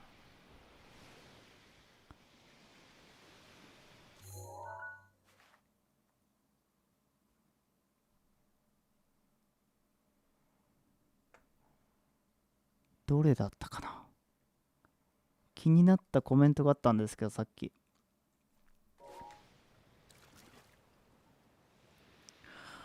あ、読んでたのかな、ちょっと忘れちゃいましたね。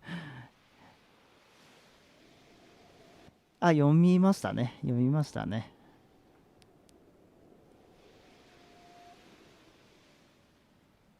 あ、うーん。あ、ありがとうございます。え海ゾーラと川ゾーラで対立している時代もあると。じゃあ同時に違う種類のゾーラが存在していたってことですか？ありがとうございます。聖なるブーツ。あ、それかもしれないです。はい。それっぽいですね。浅瀬を渡れるやつ。そうそう。迷路島の第四神殿では聖なるブーツ。ありがとうございます。そうなんだ、じゃあ。聖なる。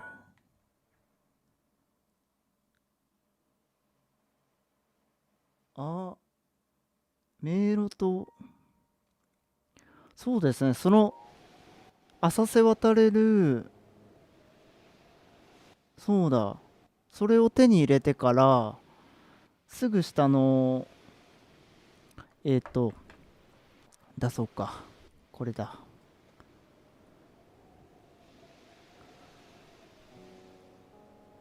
ここで手に入れて、で、ここの川とか渡れて、ここからこうやって下に来れたんですよね、そういえば。で、浅瀬を渡れるということなので、ここら辺は浅瀬になってたっていうことか。で、ここにも神殿があるので、ここ、ここにもこうやって道があったんですよね。海の上に。で、海の上、ここ全部渡れるとかじゃなくて、特定のところを、リンクが渡れるところがありましたね。うん。そういえば、浅瀬だったってことですね、ここら辺。うん。結構大きい手がかりだったのかもしれない。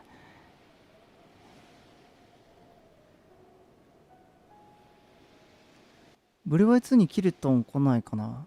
キルトンは来ると思います。あのお亡くなりになってない限りは来るかと思いますけど。迷路島の第4の神殿には聖なるブーツ、おそらくホバーブーツっていう。ありがとうございました。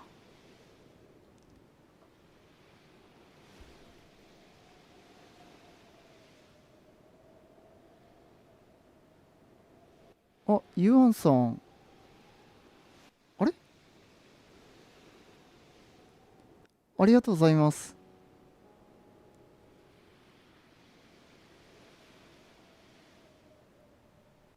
ユアンさん、今、いらっしゃいますかね？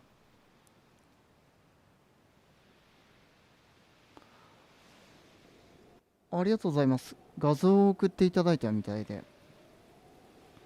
ちょっとこれ、紹介しても良さそうですね。ちょっと今、載せますね。画像を、重ねてくださった画像があるので、ちょっと見てみたいと思います。いますか？ありがとうございます。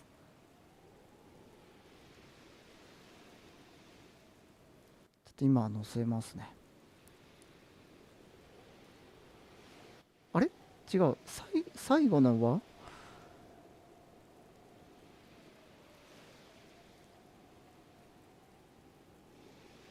はこれでいいんですよね。ありがとうございます。2つとも、さっきの見せてた大陸が2つとも載ってるってやつですね。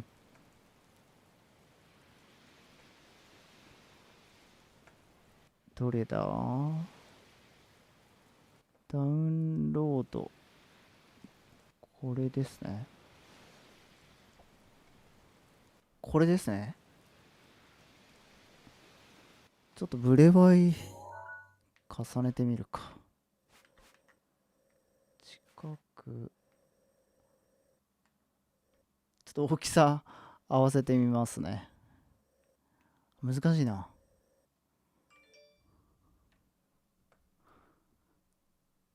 えーっと、これぐらいか。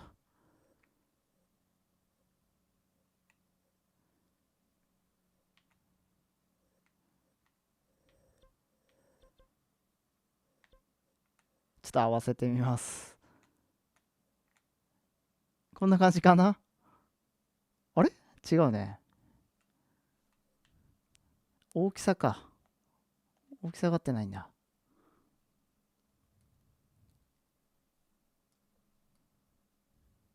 難しいな。ちょっと後ろは諦めます。こんな感じになってますね。ありがとうございます。F の神殿。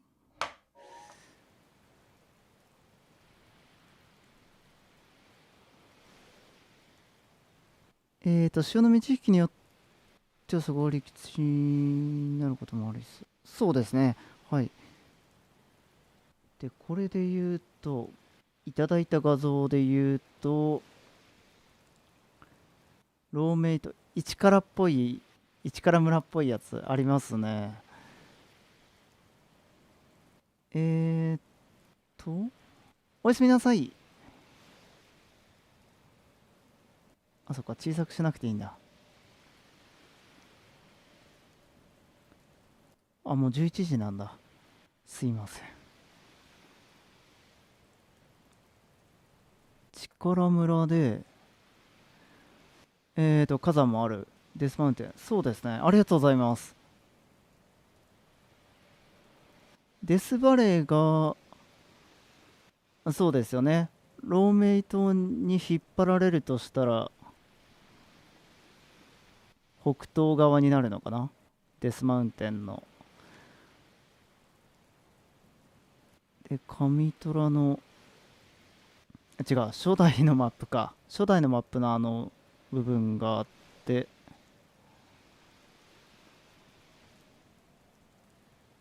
一から村合わせてくれたって感じですよね。ありがとうございます。そう考えると、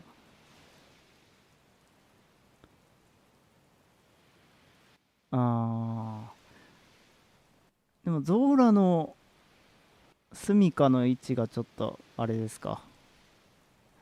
ちょっと遠くなっちゃう感じですかね。難しいな。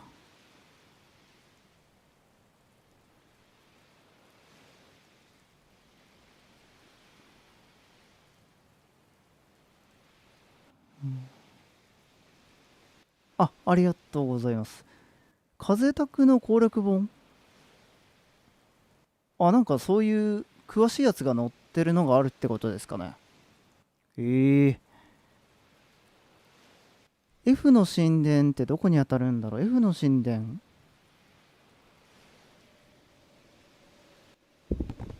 F の神殿は第5の神殿で、ブレワイだと、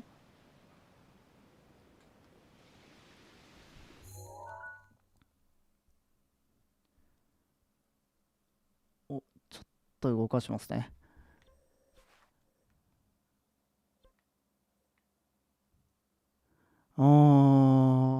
迷路島に近くて、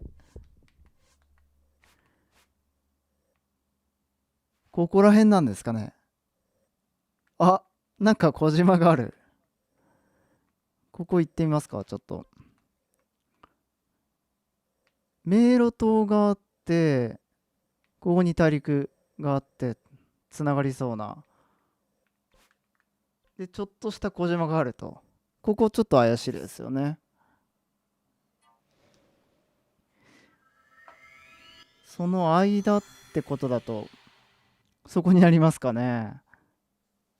ぴったり。コルグがいますね。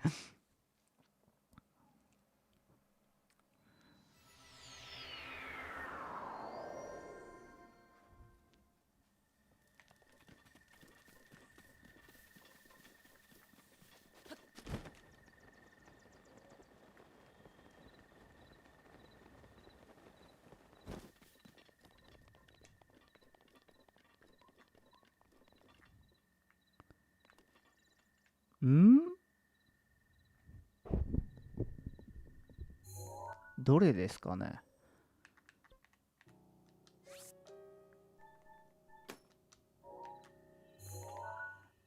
どれだ。こんな島あったかな。どこだ。あれか。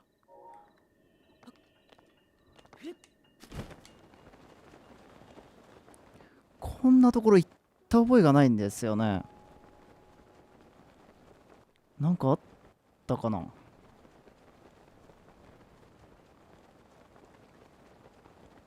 神殿。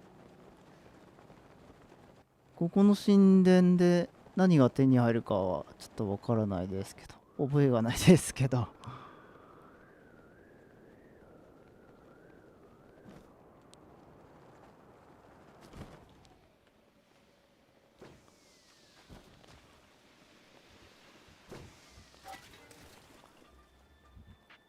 うん。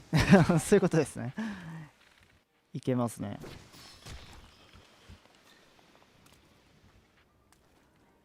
かなりちっちゃいところですね。あ、ちょっとなだらかになってますね。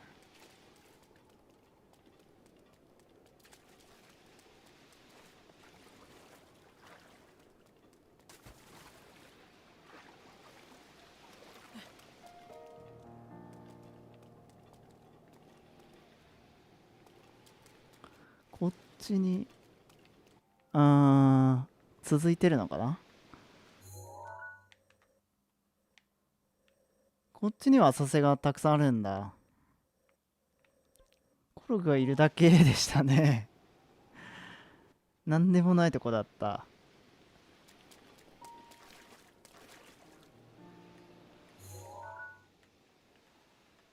竜だ。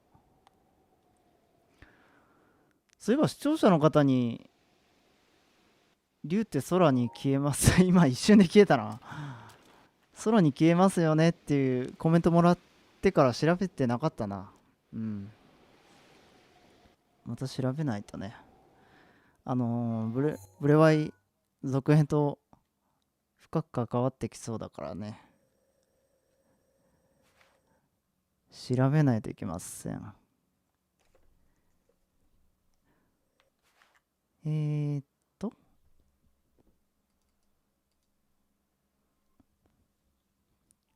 石像にクリスタルをはめこ、ありましたね、石像。神殿をクリア。外に出ると神殿はそうそうそうそう。あ、そういうことなんだ。崩れ落ちてるっていう表現だったんですね、あれ。ありがとうございます。そうなんですよ。謎空間入ってきますよね。ワープなのか、あれ。なんかぐるぐるなってませんでしたっけ？うん。なんかそのまま雲を抜けるっていう感じじゃなかったですよね。そういえば。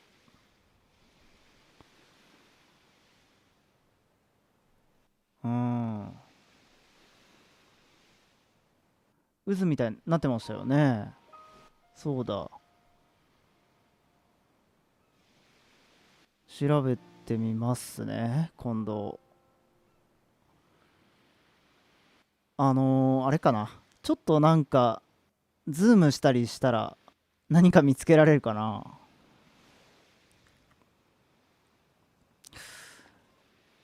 今ちょっと見てみるか、じゃあ。ちょっと待って。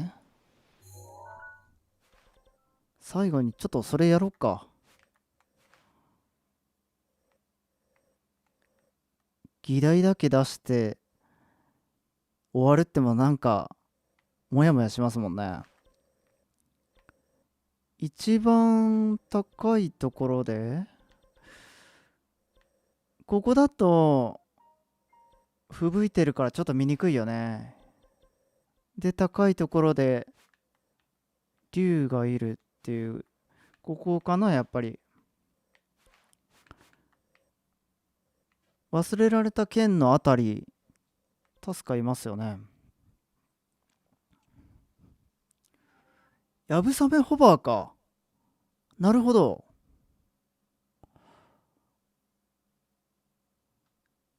あー、近づけますよね。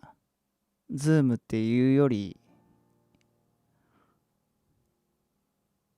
それやってみる？えーっと、ちょっと待ってね。やぶさめホバーか。僕結構慣れてないんですよね。ドラゴンの時間、わかりますか？あ、そうなんですか？やぶさめホバーで竜を追いかける動画。あ、そうなんですね。ちょっとじゃあ、僕は簡単に、じゃあ、追ってみましょうかね。シーカーストーンの望遠鏡で。どこだったかな？ライネルがいるらへん、ここらへんだった気がするよね。場所わかるかな、誰か。はっきり思い出せないな。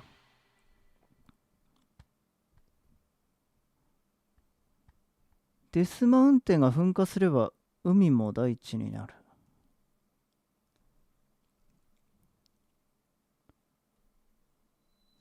ああ、花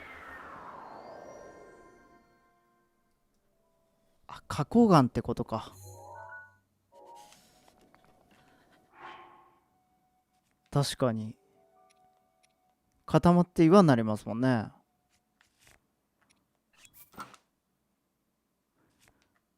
えーと、とりあえずじゃあ、竜を探しに行きながら、コメント読みながら行きましょうか。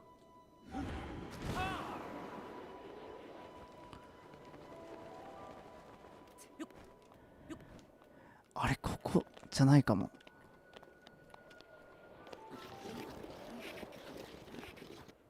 やべさめおば。こんばんは。エマさん、こんばんは。いらっしゃいませ。僕は確かにやるイメージないですよね、皆さん。前動画のためにちょろっとやったことはあったんですけど、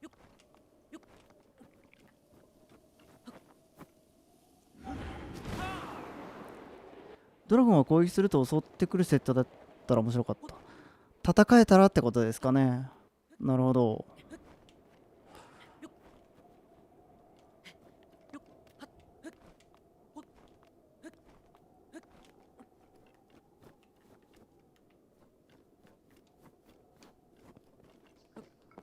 こっちで合ってるかな。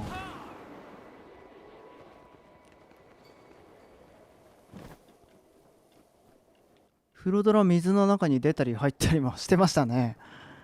なんかそれを除く裏技とかもあったんですよね。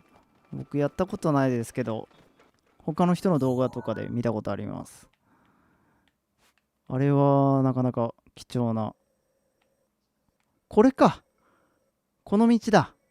思い出した。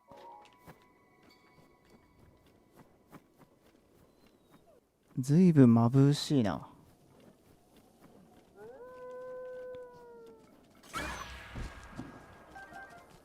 フィローネのフロドラは5時に出てきましたね。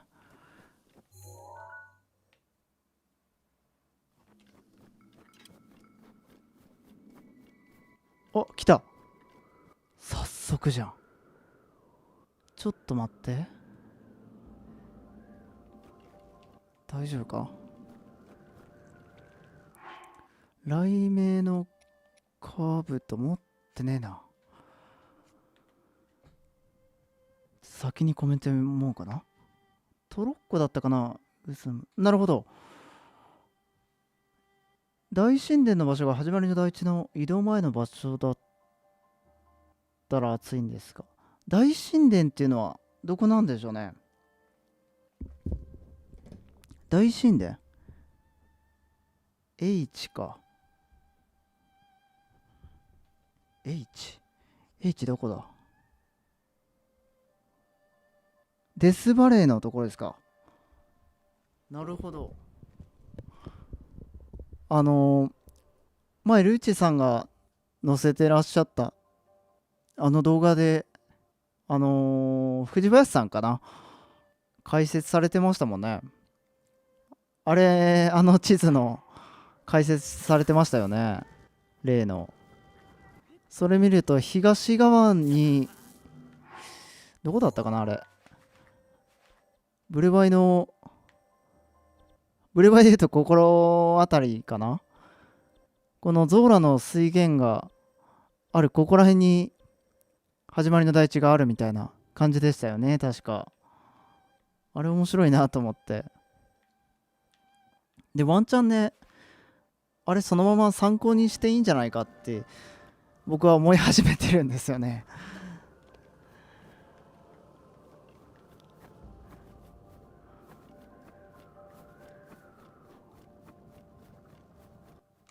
捉えられるかなちゃんと。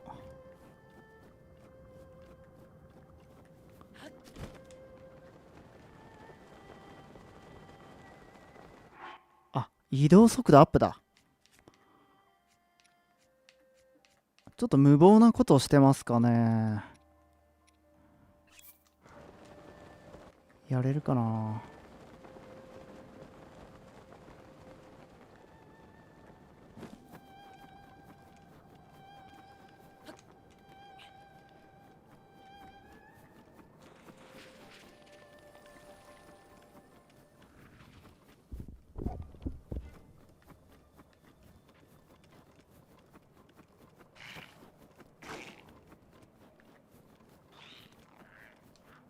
ありがとうございます。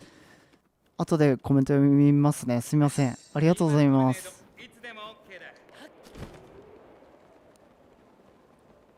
追いかけられるのかよ、これ。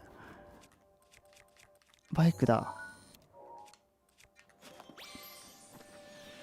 焦ってきた、焦ってきた。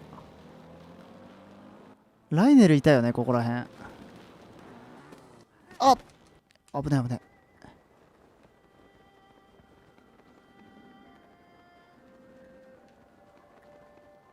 どこ行くんだろう、この人。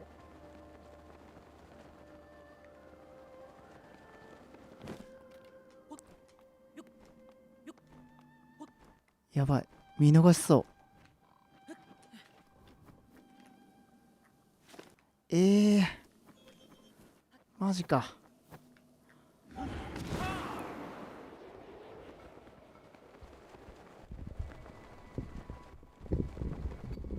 なんか眩しいよね。ちょっと待って。ちょっと変えますね、色味。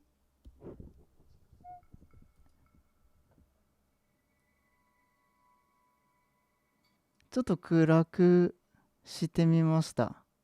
攻撃当てたらすぐ上がってきます。あ、そうなんですか？知らなかった。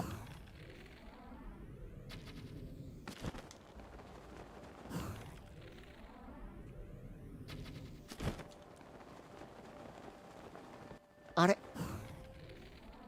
ウィンドボムやり方がわからない。あ、これダメかも。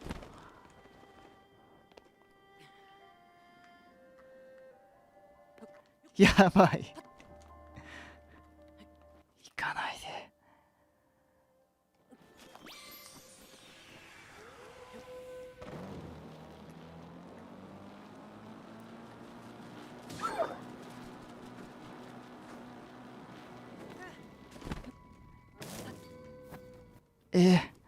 あれかな、ハイリア湖とかのがいいのかな。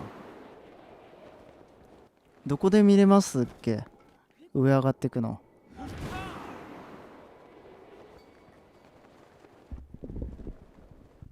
フロリア湖のところって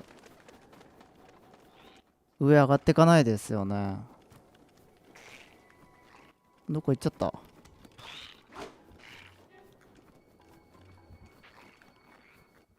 どこ。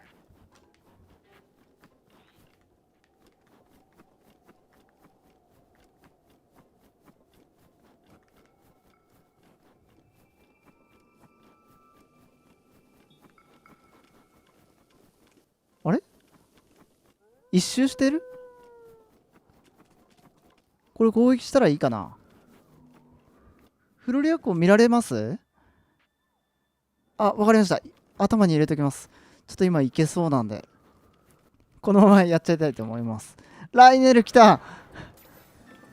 まずい。ちょっ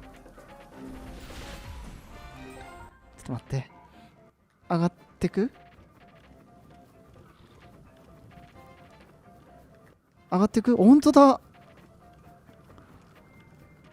ライネル。ワナさん、こんばんは。観測できるか。おお、これだ。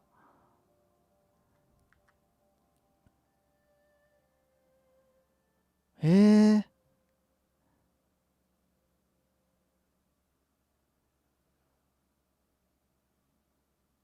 ライネル、ちゃんと空気読んでる。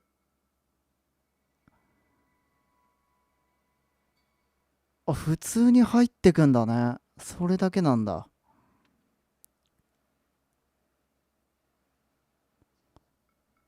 へえ。閉じるところもちょっと見ときましょう。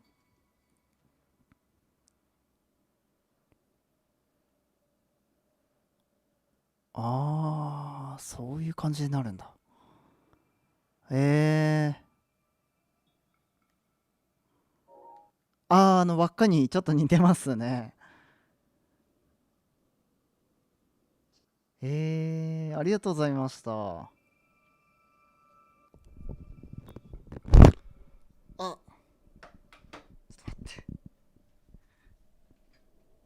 マイクが抜けちゃいました。すいません。ちょっと待ってください。よいしょ。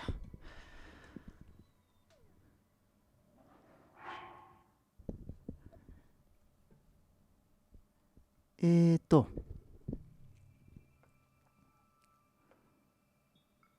竜ってやっぱりスカオのやつらと関係あるんですかね。それだとフィローネが変わりすぎですけど。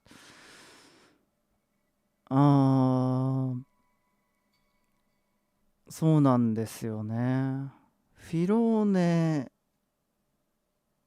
そうなんですよ。フロドランが雷を操ってて、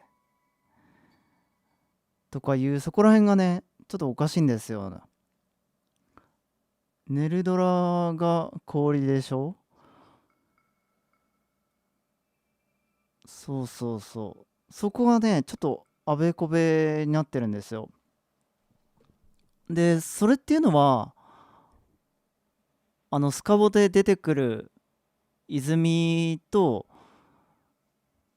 ブレワイで出てくる3つの泉があべこべになってることともちょっと関連あるのかなって気になってるんですよね。うん。本来であれば、大地の泉が、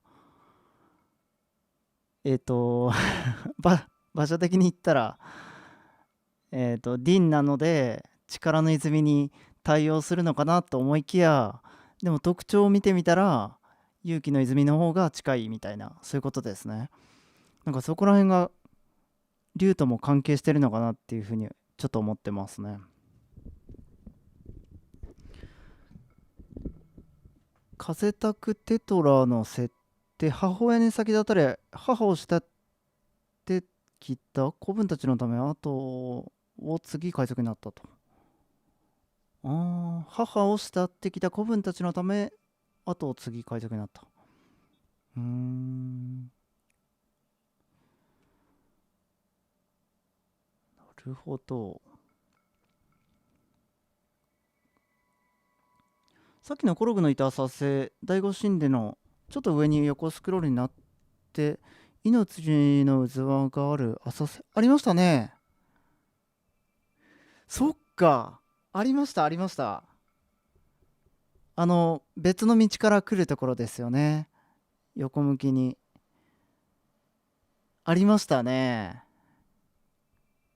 浅瀬あった。神殿みたいにちょっとなってるところだ。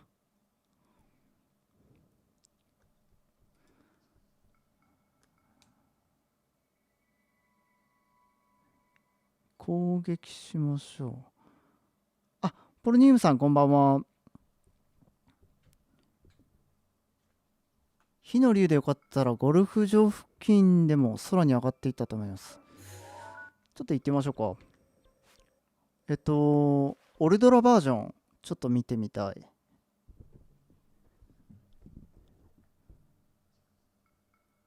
えっとゴルフ場ゴルフ場ってどこだろう。そもそもやばい。ゴルフ場ってここら辺でしたっけ。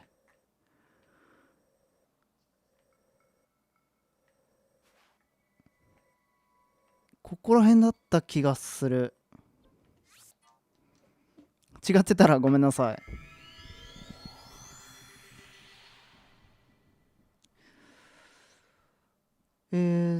そもそもラネールの泉はないですからね。そうそうそう、ないんですよね。忘れた違うか。スカボリュー女神の使い女神の名前にちなむと。地域の泉の精霊、地域の名前にちなむみたいな。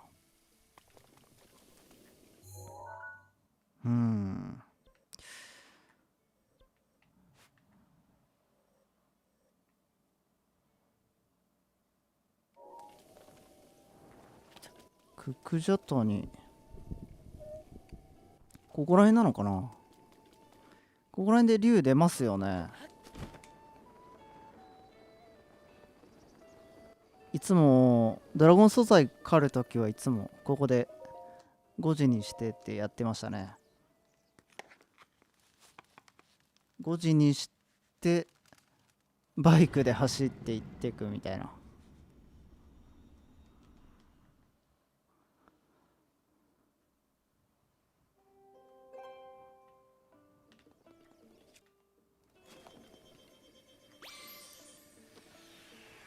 ラブラーオカの祠。ラブラーオカどこだろう。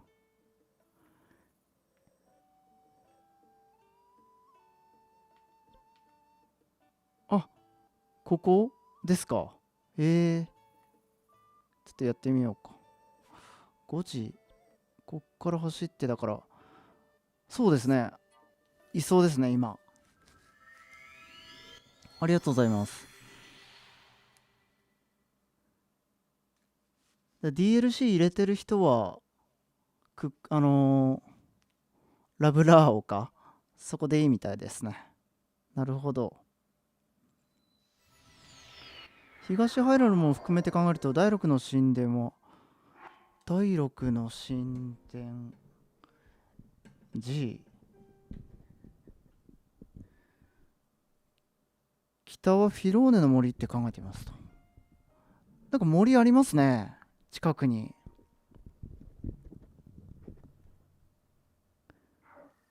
なんか湖みたいなのもありますし。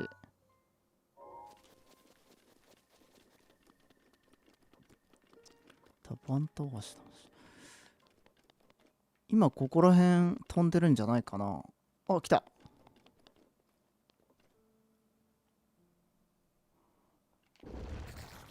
結構遠いな。あれ、馬宿からあっちの方から来た時に結構すぐに会えるんだけど、でもどのみちこの祠の方がいいですね。近いのになんかいつもより遠く感じるな。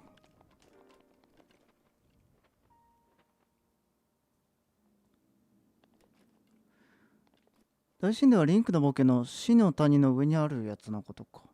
そうですね。ラストダンジョンと言えるところですか。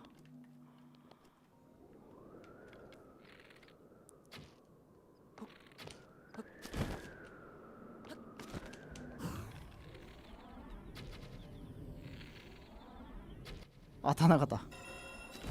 行きましたね。高いところどこだろう。どっかで待機したい。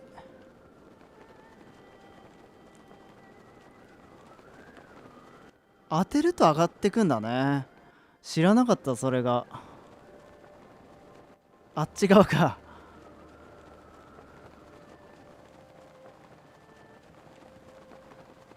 やばい、このままだと間に合わない。急ぎます。やばいやばいやばい。ちょっと待って、多分飛んだ方がいい。おお、出た出た出た。ここでいいや。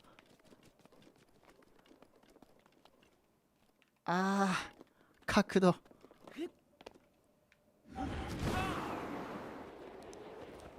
せっかくのチャンスが。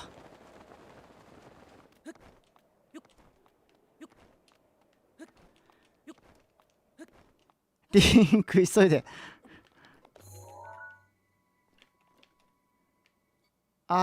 これ以上上向けないですね。特になんか炎が出るとかそういうのはないんですね。そのままぬるっと入ってくんだ。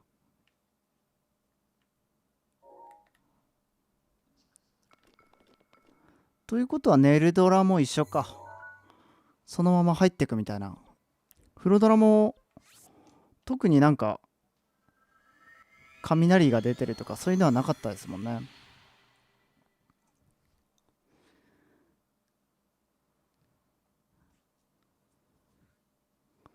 なるほど。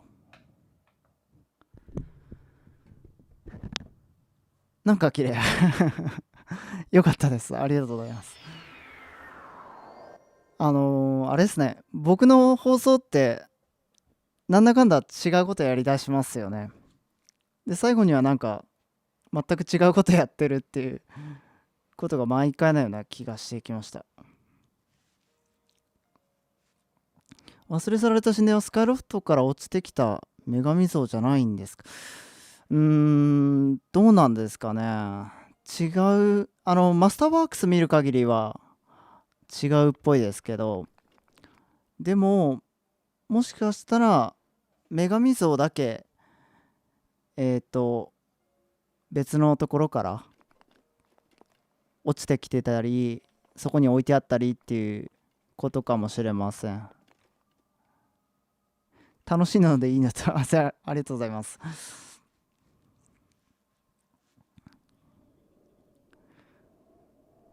迷路島の横の大陸側に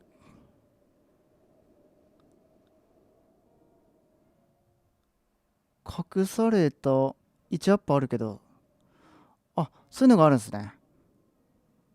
そこがリカラの泉だったら面白い。リカラの泉、あ、力の泉。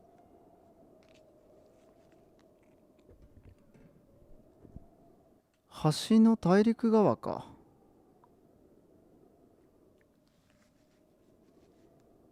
あ、なんか下の砂の下のところですかね。なんかありましたね。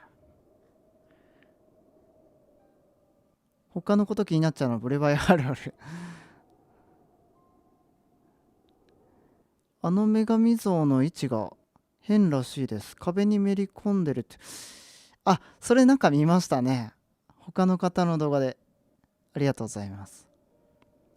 今何をして、今何もしてないですね。何もしてないかもしれない。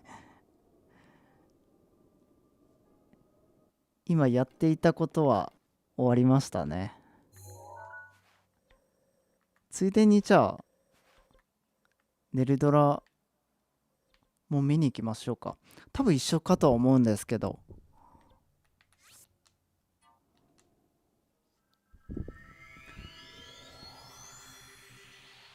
力でした。ありがとうございます。はい。リンクの冒険にも女神像あるんですよね。はい。序盤の方だったかな。神殿の中で手に入れられます。で、その女神像もやっぱり羽が生えてたんですよね、確か。なんか純粋にそうなんですよ。観光しちゃってますね。えー、っと、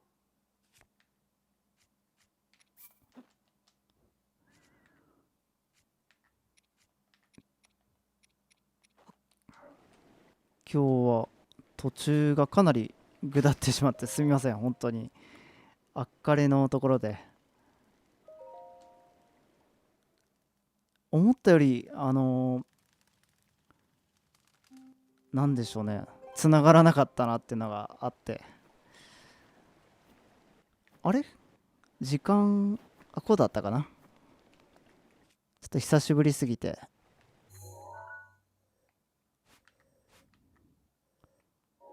こっちか。こんだけ吹雪いてるとやっぱ難しいかな。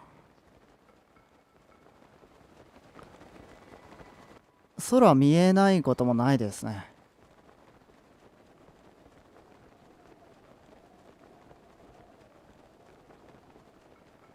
いたいたいたいた。この人に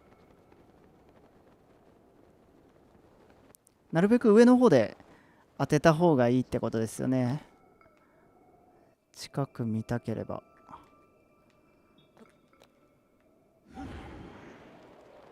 戻りましょうか、じゃあ。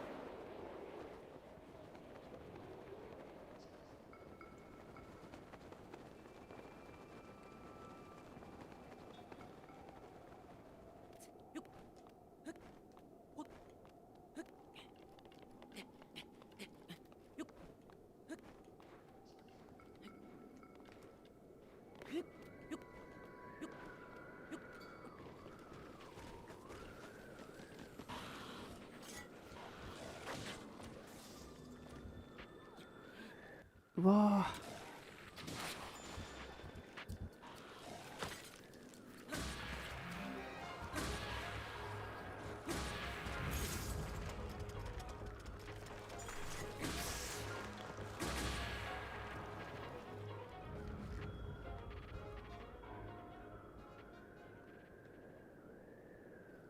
あ、上にいる。さすがに当てれんか。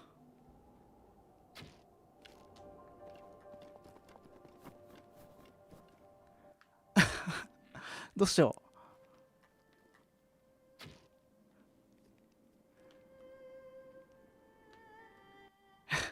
あ、回ってきたね。リーバル使えない。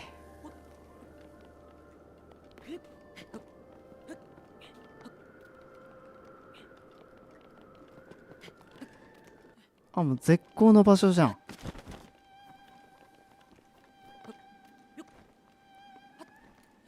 古代兵装弓持ってないかも。持ってないですね。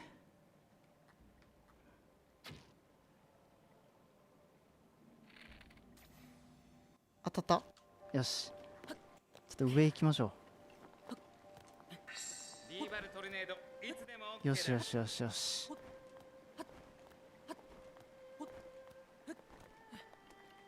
あれ、どこ行った？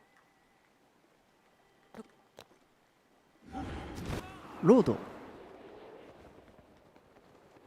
あれどこ行った？どっか行っちゃったかも。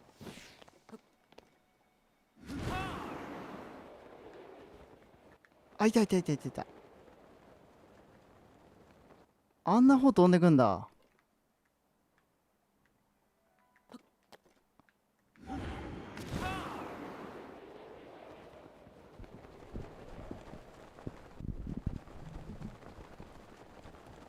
一応追っかけますね。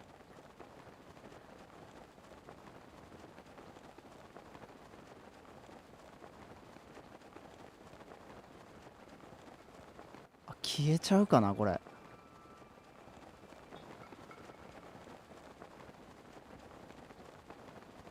でも周りの雲なってますね。もう安定消えてってるのかなあれ。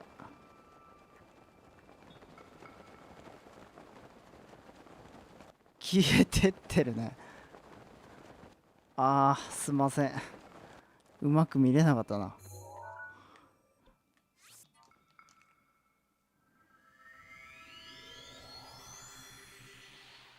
スカイロフトの女神像は逆にどこ行っちゃったんでしょう。そうですね、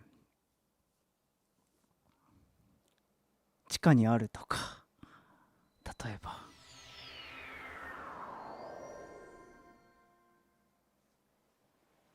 ありがとうございます。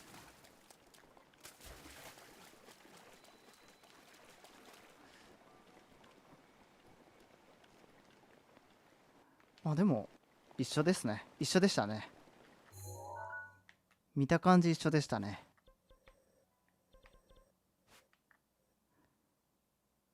そうだ。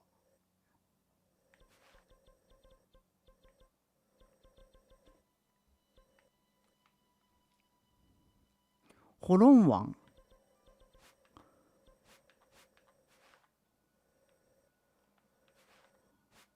ホロン湾どこだったっけ？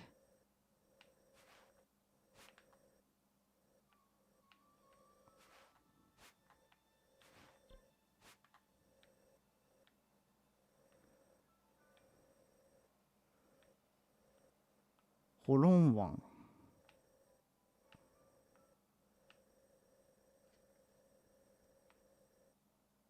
これか。そうなんですね。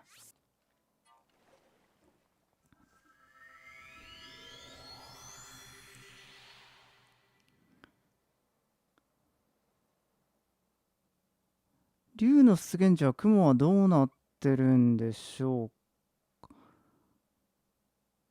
出現時か。確かに。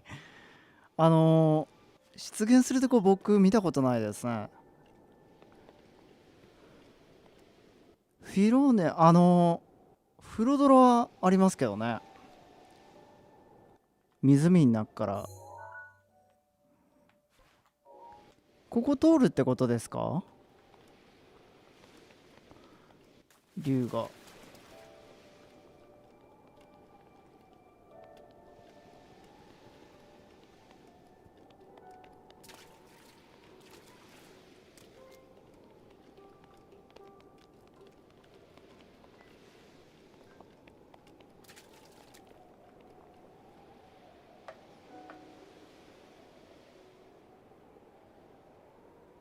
スカオって本当に天空ですかね。天界だったりしませんかと。視聴者の方がね、聖地じゃないかっていう説を唱えてる方がいて、それが今のところ一番ワクワクしてますね。実はブレワイの空には見えない結界があって、その向こうに竜が住む世界があって、そこには大小さまざまな浮島もある。ブレワイ族編フラグ、竜が住む世界か。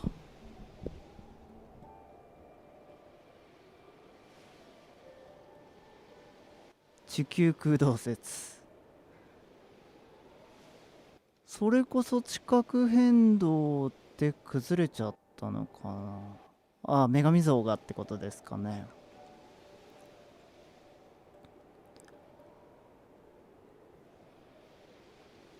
第6の神殿の北がフィローネだとすると、その北が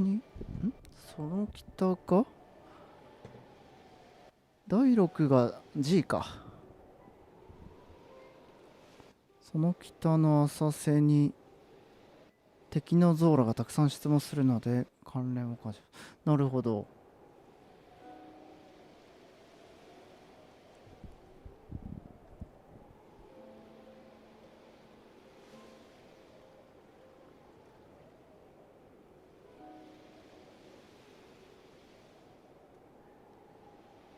スカイロフトの女神像はでかすぎて邪魔だったから加工して小さくしてどっかに安置した説。加工して小さくしてどっかに安置した説と。ブルワイにはちっちゃい女神像たくさんありますよね。そういえばスカイロフトの女神像はでかすぎてか。手前の湖、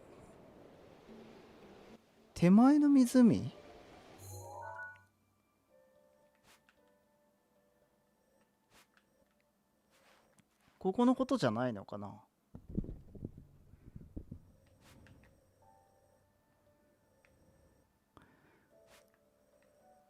湖、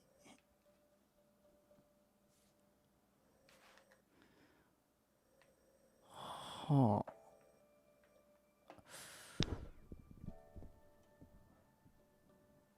オルドラは大化石で出てくるの待つといいらしい。大化石か。あそこも取りますね。ラネール湖、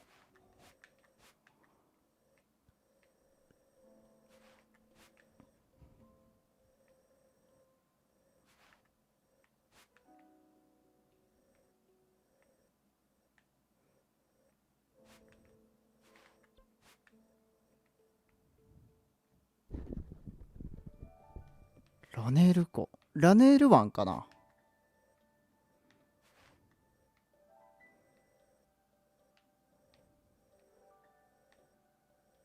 別であるのかな。みんなよく知ってますね。ラネール湾のことなのかな。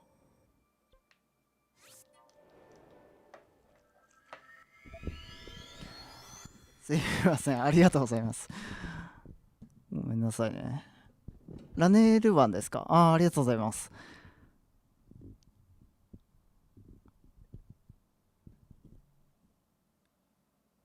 ラネール湾、ありがとうございます。リンクのボケでゼルダ姫が眠っている北の神殿はどこに。そこが一から村かなと思うんですけどね、思ったんですけどね。視聴者の方の見解を見ててそう思ったんですけどね。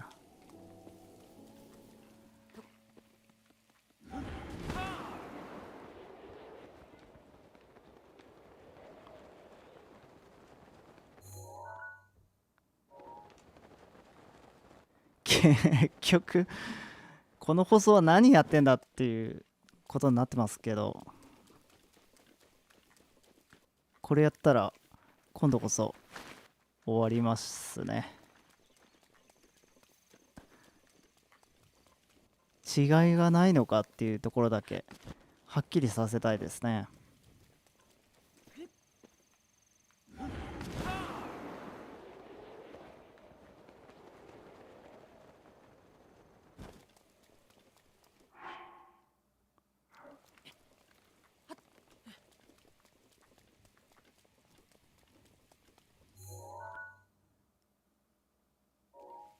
この辺りか。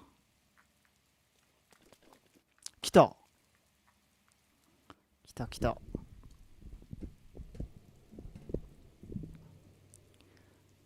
精霊ストーキング会です。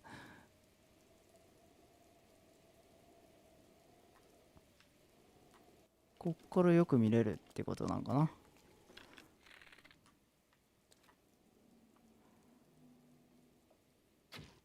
本当ですか？ありがとうございます。いや、本当ごめんなさい。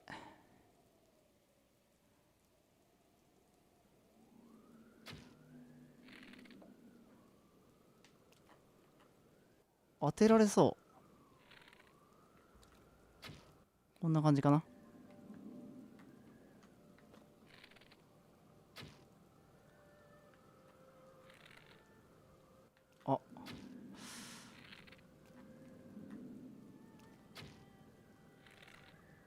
あ、当たんないな。いったね。よし。これは。で、なんかあっちの方に上がってった覚えが僕はあるんですよね。そうか。矢を当てた場所によるんだ。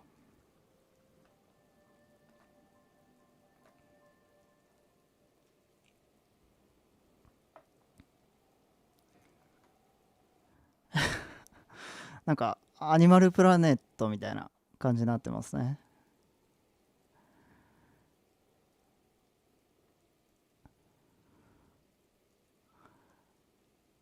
あ、そう言っていただけるとありがとうございます。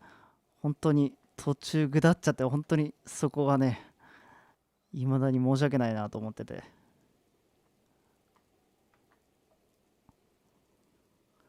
さあ、見届けましょう。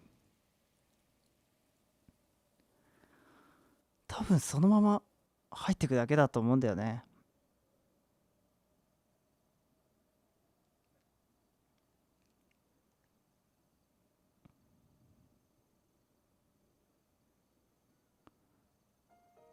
晴れてってる？朝になったの？あ、もともと夜じゃなかったか。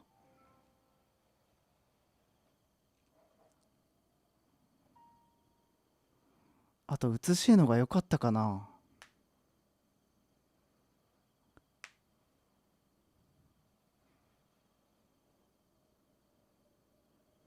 うん、普通に消えてきましたね。ありがとうございました、情報。渦っぽく見えますね。歌島の女神像の口が動くの結構衝撃だったんですが、あれどっかに出てくるのか。僕もそれちょっと思ったことがあるんですよね。だから女神像の中で口の下顎だけが動くようになってるっていうか、切れ目がある女神像があったりするのかなと思って、それそうだな、そっから探してないな。もし切れ目がある女神像があったら、それが歌島の女神像ってことになるかなみたいな、そんなことを考えたことがありますね。ゾナウ族が忽然と消えた理由が天空島に移動したことだと面白いなと。ありえますね。上なのか地下なのかつながってきますもんね。あとコメント読んだら今日ちょっと終わりたいと思います。ありがとうございました。途中本当にぐだってすみませんでした。ありがとうございました。皆様のおかげで本当に持ち直すことができましたけど、最後は全然関係ないことやってましたけどね。あと突然始めたにもかかわらずたくさんの方に来てくださってありがとうございました。女神の島が降り立った場所がピンポイントで聖地になったとしたら、女神像は空間ごと封印されて、なるほど。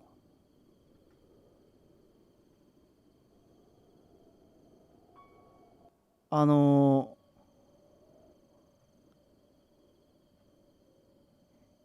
光の神殿とやらが存在するその空間ですか。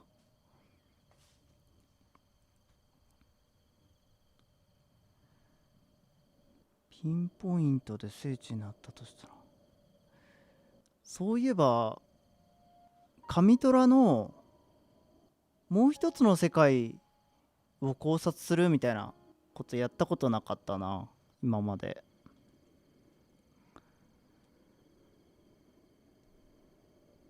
それで回ってみたら何か見つかるかもしれないですよね。やったことないな、そういえば。あれらがもともと、そうですね。はい。ということは、リンクの僕の女神だった場所も、祠も近くにあるのかと。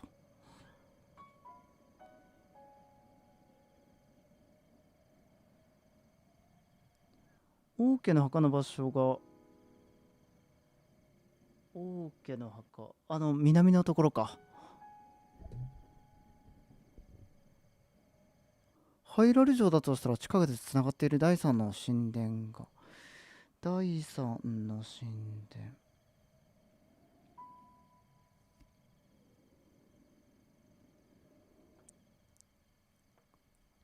第三の神殿が始まりの大地ってことか。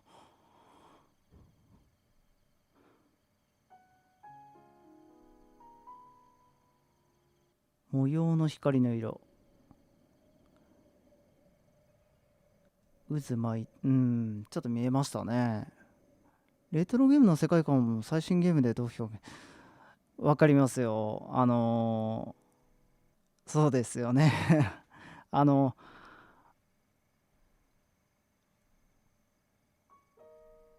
敗北ルートのまだ 3D 化してない敵たちがね、ブレワイセカンドで見れるといいですよね。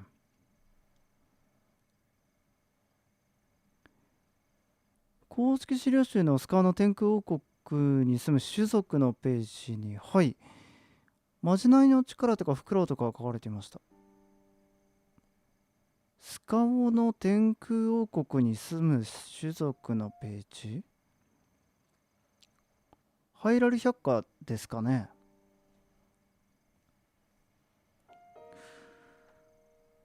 フクロウとかと一緒。そうですね。ありがとうございます。いくつか考察動画にしてるので、よろしかったらご覧ください。終わったらマップパズルやってみます。風だこれ本持ってくる。ありがとうございます。はい。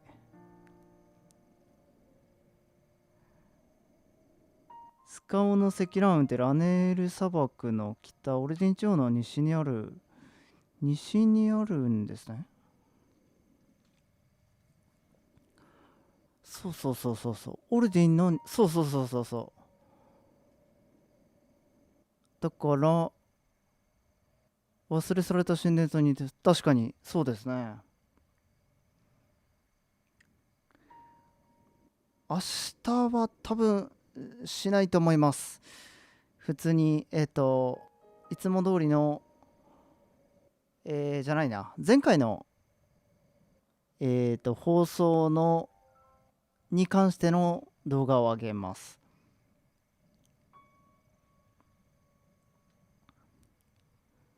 天空人、天空人のやつですね。ありましたね。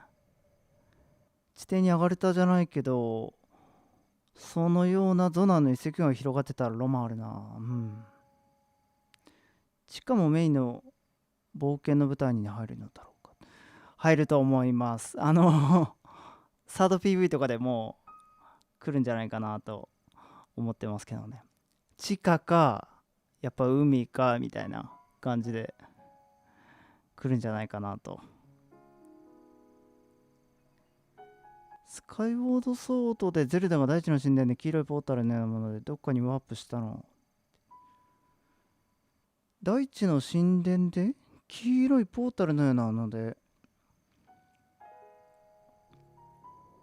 太古の聖地にワープしたのかなと。神虎のようにまたはサイレンのように裏の世界が広がっていったら面白い。ゼルダが大地の神殿で黄色いポータルのようなもの。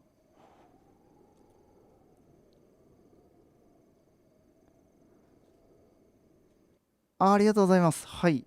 前回の生放送もアーカイブのコメント欄をお借りしてました。見直して。ありがとうございます。さあ、こんなところですかね。はい。ありがとうございました。画像とかもね、いろいろ用意していただいてありがとうございました。それぐらいかな。リンクの冒険の考察は今回が初めてかもしれない。そのうちもしかしたら初代とかもやるかもしれませんけど、その際にはまた多分リンクの冒険も絡めたりすると思います。はい。こちらこそありがとうございました。はい。もやし炒め法さん、こんばんはです。今終わるところですね。ありがとうございます。そうですね。また、次の土曜日、何やるかって、アンケートと取ったりすると思いますので、よろしくお願いします。はい。ゲームウォッチでリンクの冒険。10月でしたっけあれ。夢島も確か入ってるんですよね。今回はオーサムセブンが不足して、すいません。忘れてましたね。ちょっとまた用意しておきます。第三神殿の島がなぜか神の島で落とし穴と地下でありましたね。落とし穴。はい。落とし穴あったな。お疲れ様でした。ありがとうございます。はい。というわけで切ります。ありがとうございました。失礼します。